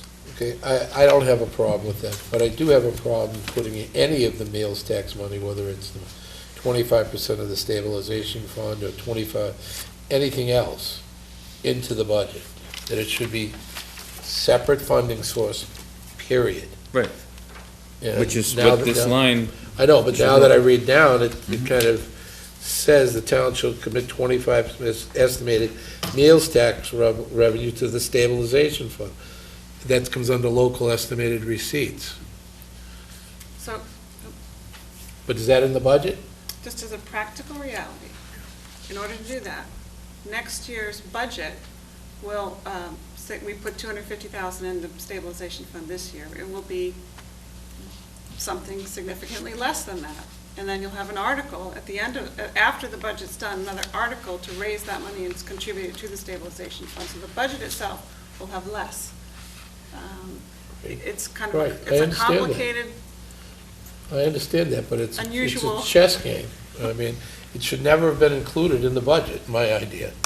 That those revenues should never have been included in the budget. They were really stand-aside items, standalone items. but that would require redrafting this a tiny bit. Which is fine. Not an issue.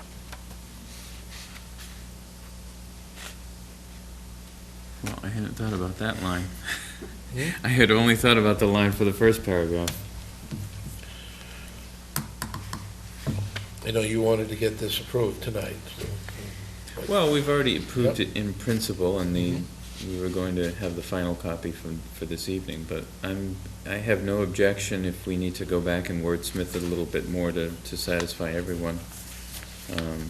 Again, we're going to be expecting the town manager's office to follow this, and The finance director, too. I was just Yeah, gonna the say, finance that's, director, too. I mean, when we If- bring this to the finance director, I really don't want this subject to interpretation. And that was my point to begin with. So if we want to make sure that there's some clarity here before we put our final stamp of approval on it, Mr. Chairman, I'm fine with, let's work on this for another week if we have to and bring it back.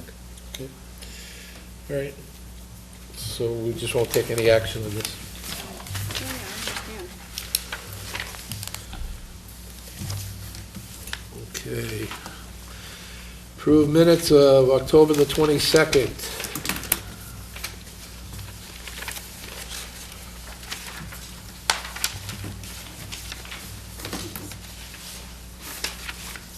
I move approval of minutes for October 22nd. Have a motion? Any further discussion on it? All those in favor? Aye. Opposed? Ayes have it. We'll go through summary of actions. We'll hold the proclamation. Next, approval of one-day liquor license. Let me just do a disclosure up front for the liquor licenses. I'm the holder of an all-alcoholic seasonal liquor license. So number 2, does anyone want to hold? I think we need to hold number 3, number 4. I will abstain from the vote on number 5. So we'll hold that, so I can do that separately. Hold 6. Number 6 is a hold. Number 7, a wedding permit. Number 8, regulatory agreement deed rider. Number 9, approved fee agreement with McGee Associates, CLF and BBC versus the EPA litigation. So we held article number 3, number 4, number 5, number 7, number 6. So we're voting on 1, 2, 7, 8, and 9. Do I have a motion? So moved. Motion, second? Second. All those in favor?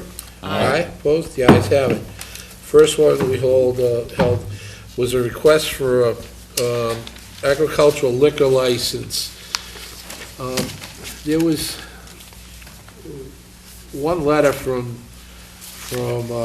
Lieutenant Reed in regard to these, and it was that he was fearful, number one, of the number of weeks, but the folks walking around, if I can read it into the record, this one happened to be from the Westport Rivers Mahoney's Farmers Market. I received the application from Robert Russell on behalf of Westport Rivers for a multiple-day liquor license. It is unclear to me in reading the application whether Mr. Russell intends to serve alcohol or merely sell containers of alcohol. Mr. Russell is requesting a multiple-day permit spanning 19 weeks. This application is not the typical request that we see for single-day fundraising events, and it appears to be a for-profit endeavor. Mr. Russell intends to serve open containers of alcohol. I would recommend further investigation into the appropriateness given the proximity to residential neighborhoods and high-volume roadways, East Falmouth Highway. In any event, I would request further clarification as to the intent of the request before submitting a recommendation. I will say that these are all agricultural licenses, so they're typically approved by the state, and then they're approved by the towns for the number of days. I think the one area that Lieutenant Reed has brought up is appropriate is the fact that this is a large venue, some 26 different booths, if you will, and this just happens to be 3 of the agricultural folks there.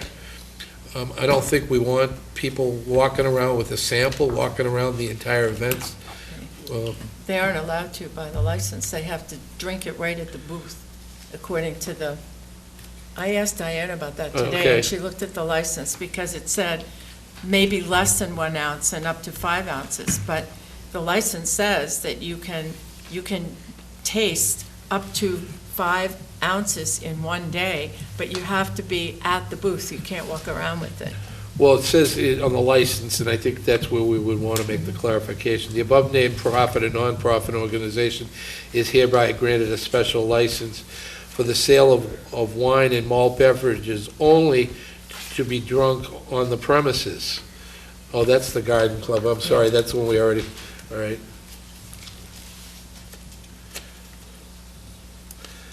It doesn't say conditions, each individual is limited to 5 1-ounce, 5 1-ounce samples per day, samples, not to leave the booth. Okay, Yeah. so that would cover that, I guess.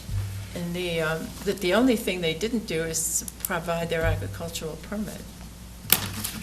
The Westport. the Westport. So we could vote that and hold it pending the The agricultural permit. agricultural permit. Because I thought 5 ounces of wine, that's Well, a it's lot. 3 different, But you could have different kinds of wine. yes, but there's 3 different purveyors.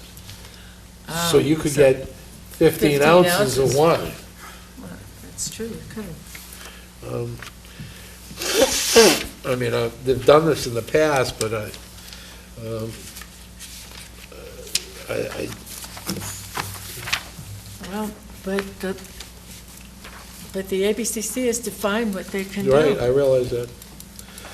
So I mean, as long as they stay at the booth, that's the one thing you just want some control. You don't want them wandering around, being able to put it down and then someone else picking it up. So I don't have a problem with it otherwise.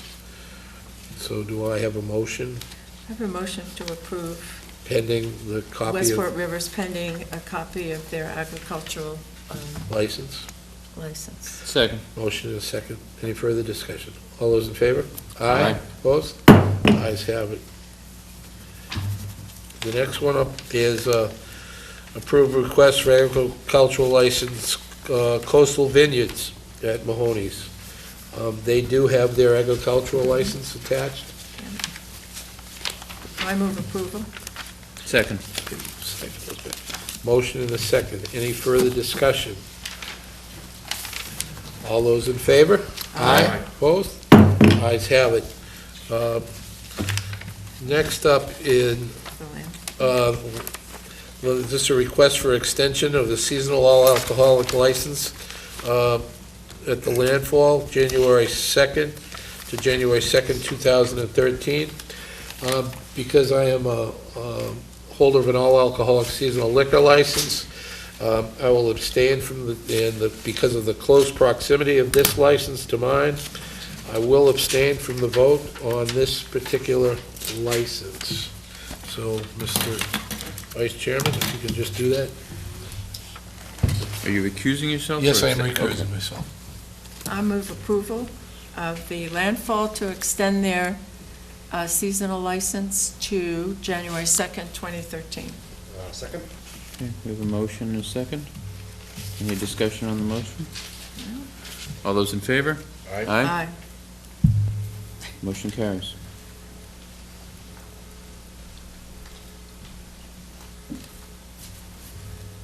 Doesn't sound like my horns. I don't have one. Okay, the next up is a request for a special event, Harborside Summer Concert Series. Doug, can you pass up the ones that are signed there?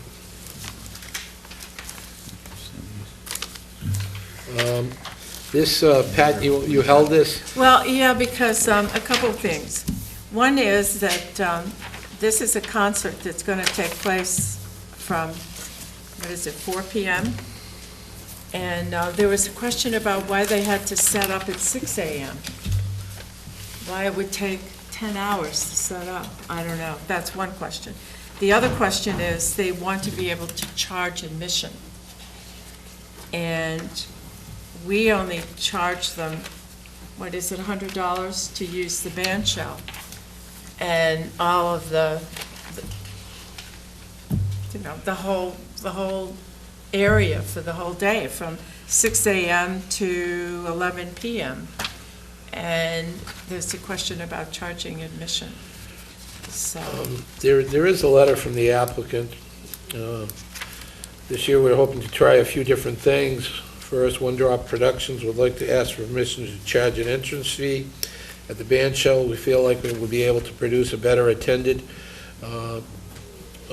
and better organized event if we were able to recoup some of the initial investment. Second, we'd like to have a more organized parking area in order to help the patrons have an easier stay and cause less of a disruption in the area. In the years that we have been producing shows in Falmouth, we have never had a complaint about parking, but I would like to stay ahead of the curve and would be happy to take advice on the issue. The only question is, I don't think it's us that really needs to advise the applicant on a parking plan. We do have the marina there, and we need to make sure that those folks who are paying for dockage have their parking available to them as well. So, I like the event, and it's never been a problem, but again, we get back into the question of, do we become a very inexpensive venue for folks to run a business? yeah. I mean, there's no, did they say they were raising money for a charity, though? No. I thought they did. I thought they said that they were raising money. Oh, that was last year. They were raising money for POW. But is this, so if this is just a group that's putting together a concert? I mean, I know the gentleman, he does good work, but there's a bunch of musicians and there's nice, fun events, but it comes back to the general discussion. I mean, we have folks that are in this community who pay taxes, employ people, who work hard to be able to, support their businesses, and then we have a lot of other folks who want to come. I mean, even the rec department charges fees based off of whether you're making, in other words, all those camps that people use our fields for, they charge people fees for. When is this? This is June 7th. Three different dates. July 5th, and August the 2nd. Perhaps in the next couple of weeks, can we get some information from the rec department in terms of how they address these sorts of things, try to put together a policy of our own? And this comment is from Helen Kennedy. My recommendation is for the Board of Selectmen to take a closer look at all profit-making groups requesting the use of the band shell. The rec department recharges a fee for all profit-making groups that use any athletic field in town, and a similar fee should be charged from the band shell for any profit-making group requesting its use. So maybe we could take this under advisement and So the way the rec department does it. see what they do. Yeah. It's almost a percentage. It's not quite that figure, but they almost get a percentage of the registration fee to cover the fees of the field. And maybe that's the kind of policy we could go with. If there's going to be a admission charge, we would get a cut. And if there's no admission charge, then you don't get a cut. So, I mean, something along those lines. Go ahead. I don't disagree with the intent of the discussion. I have talked with town council a little bit, and he wants us to be careful about this particular issue. But I encourage us to get something back to the board to take a look at that may apply to places other than just the band shell. Peg Noonan Park, for example, the cultural survival event was gated and charged a fee. Frank doesn't believe we can prohibit that, but we certainly can establish fees that are appropriate to those types of events. And you're going to want to think about, really the jazz festival who charges for tables. There are different types of events that have charged in different ways. So I just want to be cautious about it. I don't know that it'll be, I think we can do it in several weeks, but it's more complicated than just charging, a share of their profits. It's a little. Well, I think we even got into the discussion last year. There was like a craft fair that wanted to be at the band shell virtually every week, and they came with a blanket thing and took virtually every Saturday, and they were the first ones in, and there were a lot of quality of life events that couldn't then go there for our community because they would just, they were a business and they got here first. So maybe we do need to look at that. So what's the recommendation of the board on this, to hold this? That we hold it until we get the information from town council. Town council and maybe see how the rec department. And the rec department. Okay, so can you write notes on that? Okay. And I believe that concludes our agenda for this evening. Did you want to go over the proclamation? Oh, yes. Sorry, I thought, because I know that Brent is not going to be able to make the award, but as an Eagle Scout himself, I know that he would like to, okay, all So you right. can keep that one pristine. Okay. This is the proclamation. Whereas Matthew R. Tavares of Boy Scout Troop 40 has successfully completed qualifications for the rank of Eagle Scout, a rigorous and demanding process that teaches patience, perseverance, and teamwork and requires strong goal setting. And whereas Matthew R. Tavares has met these challenges with aplomb and shall be recognized as an outstanding representative of his family, his troop, and his community. And whereas the Boy Scouts of America, long acknowledged for building fine citizens, calls for special court of honor to award its highest symbol of achievement to those who complete this rank.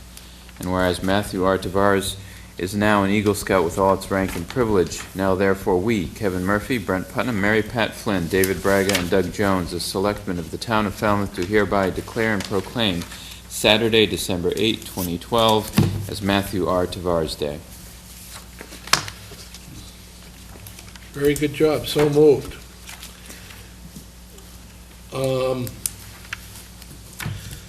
That concludes our agenda for this evening.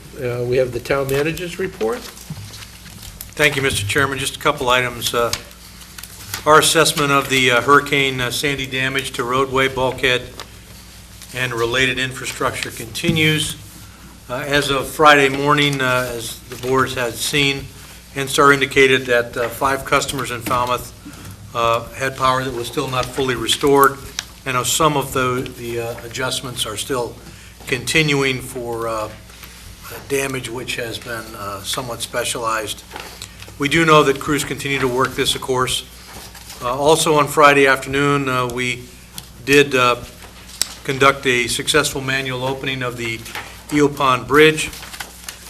This bridge will require considerable replacement of mechanical and electrical components. That process is already underway.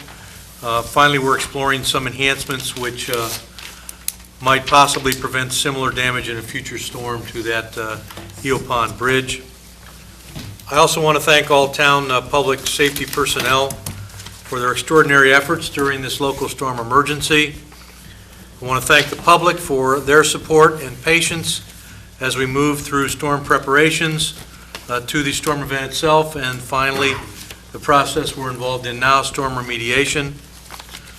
As the board is aware, town formal preparations began last week with the review and discussion at our monthly local emergency planning committee meeting, the LEPC, chaired by Fire Chief Sullivan at our EOC Emergency Operations Center location at the Main Street Fire Station.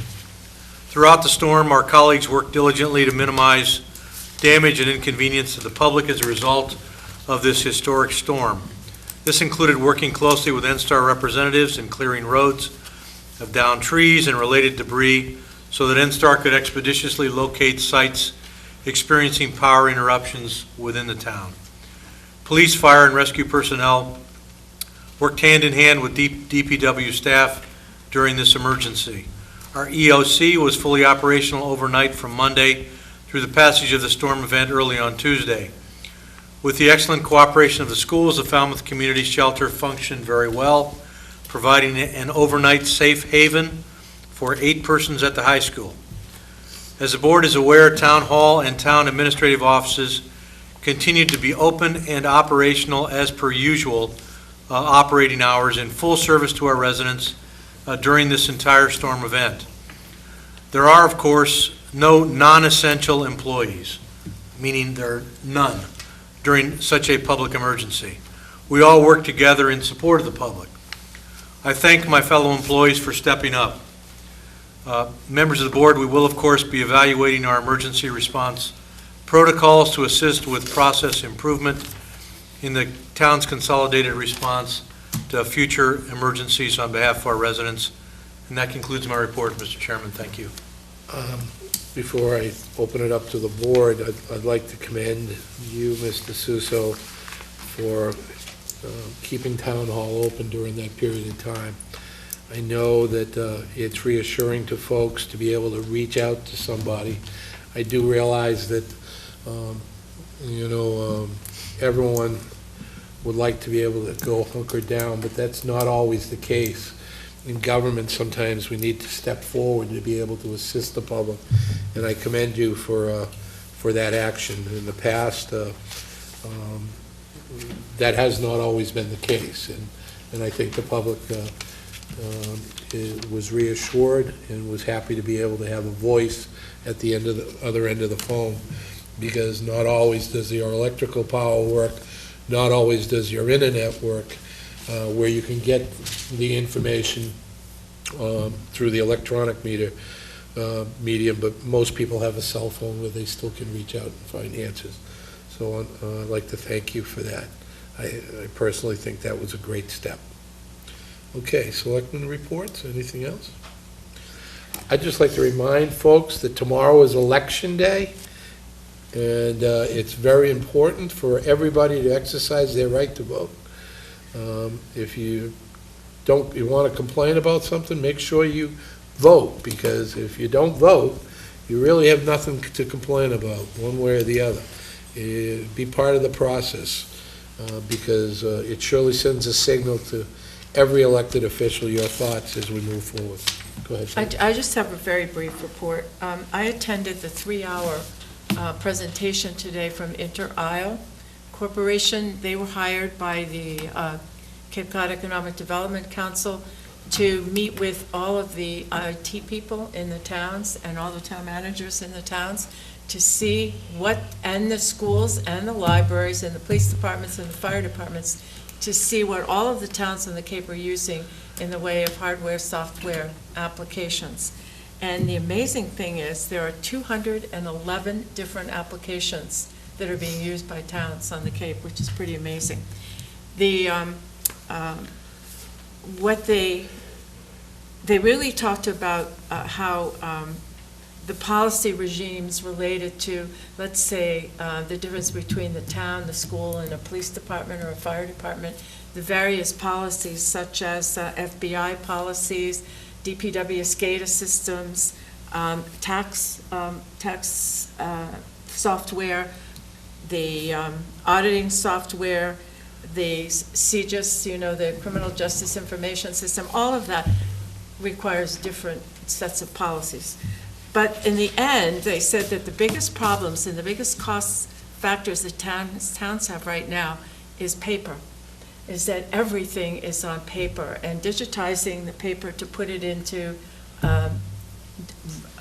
digitized records is really expensive, and towns are moving very slowly to do that. And we can understand that. And a lot of towns and schools have servers where they store their data, and others cannot afford to buy any more services, so they're using the cloud. And they encourage, a lot of schools and towns to use the cloud to save all of their information. Public safety is really a huge thing. Coordinated regional emergency centers, really a lot of applause given to all of the towns on the Cape working with their emergency operations centers. And then the other big, huge cost is phones, that everybody has all kinds of different phone systems. And now it is, if you look at the cost for the landlines are not that great, and they stay pretty constant over time, but the cellular service is increasing the cost hugely to a lot of towns. And those are the costs that are going to increase over the next 4 or 5 years, to the point where they could be very prohibitive. So they have to find some way of helping to reduce the costs. So basically, what it means is now that Open Cape will hopefully be constructed and completed by the 13th of January, all of the broadband groups that applied under that federal stimulus bill are all having problems meeting their deadlines, although I think Open Cape will have the fiber all hung by then. But if they could get a waiver, they would. And the director was asked today, or the president of Open Cape was asked today about the waiver, and he said, well, maybe after tomorrow that we'll know whether or not there's any wait till the elections are over, and maybe they'll know whether a waiver is coming. But anyway, it was very good, and when I get some written information based on today's presentation, I'll make sure you get it. Okay. But everything's moving along. Anybody else? A reminder that Tomorrow's election day. tomorrow is Election Day, and then also a reminder, the town meeting starts next Tuesday. Monday is a holiday, we will not be meeting. What time do we meet on Tuesday then? I believe it's 6:30. 6:30. 6:30, and we'll have a room at the school. And we have We'll precinct be in meetings? touch with the posting. We did want to make sure we had coverage for the precinct meetings. Yes. Yeah, because we have a WTOP meeting on Wednesday night, and there are some precinct meetings that night.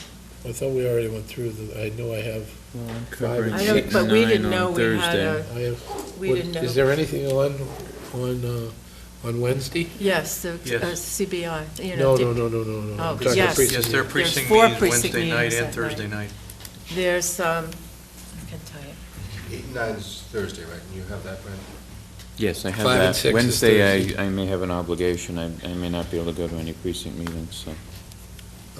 Here, I can tell you what they What do we have left, 3? are. Wednesday night is precinct 3 is at 7, and precinct 7 is at 7. 7 is at Court Church, and 3 is St. Anthony's Hall. Those are Wednesday night. Precinct 3 is St. Anthony's. And on Thursday, there's precinct 5 and 6, and precinct 8 and 9. Okay, I might be able to make one of those ones on Wednesday. I have a doctor's appointment, but I might be back for that off Cape, so if I can, I surely will. Thursday, I will be at 5 and 6. Mr. Chairman, I neglected to mention one other item, if I may. Sure.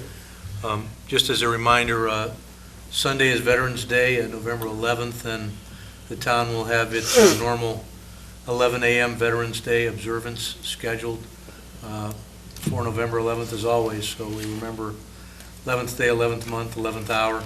That will be in front of the library as per usual, I'm advised. So want to confirm that with the board and notify the public as well. Is there a parade on Veterans Day, or is it we just meet at the library?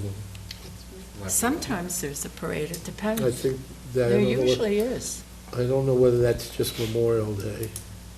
One of them there's a parade, one of them there is not. Memorial Day is the parade. Yeah, All right, Memorial that's it. Day is the Right, parade. okay.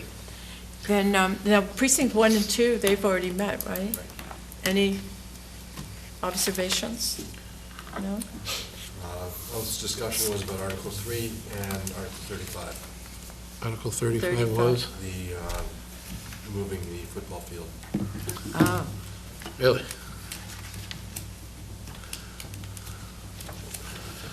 Okay. Anything else from the board? Do I have a motion to adjourn? So moved. Indeed. Thank you for your patience this evening. Motion and a second. All those in favor? Aye. Opposed? The ayes have it.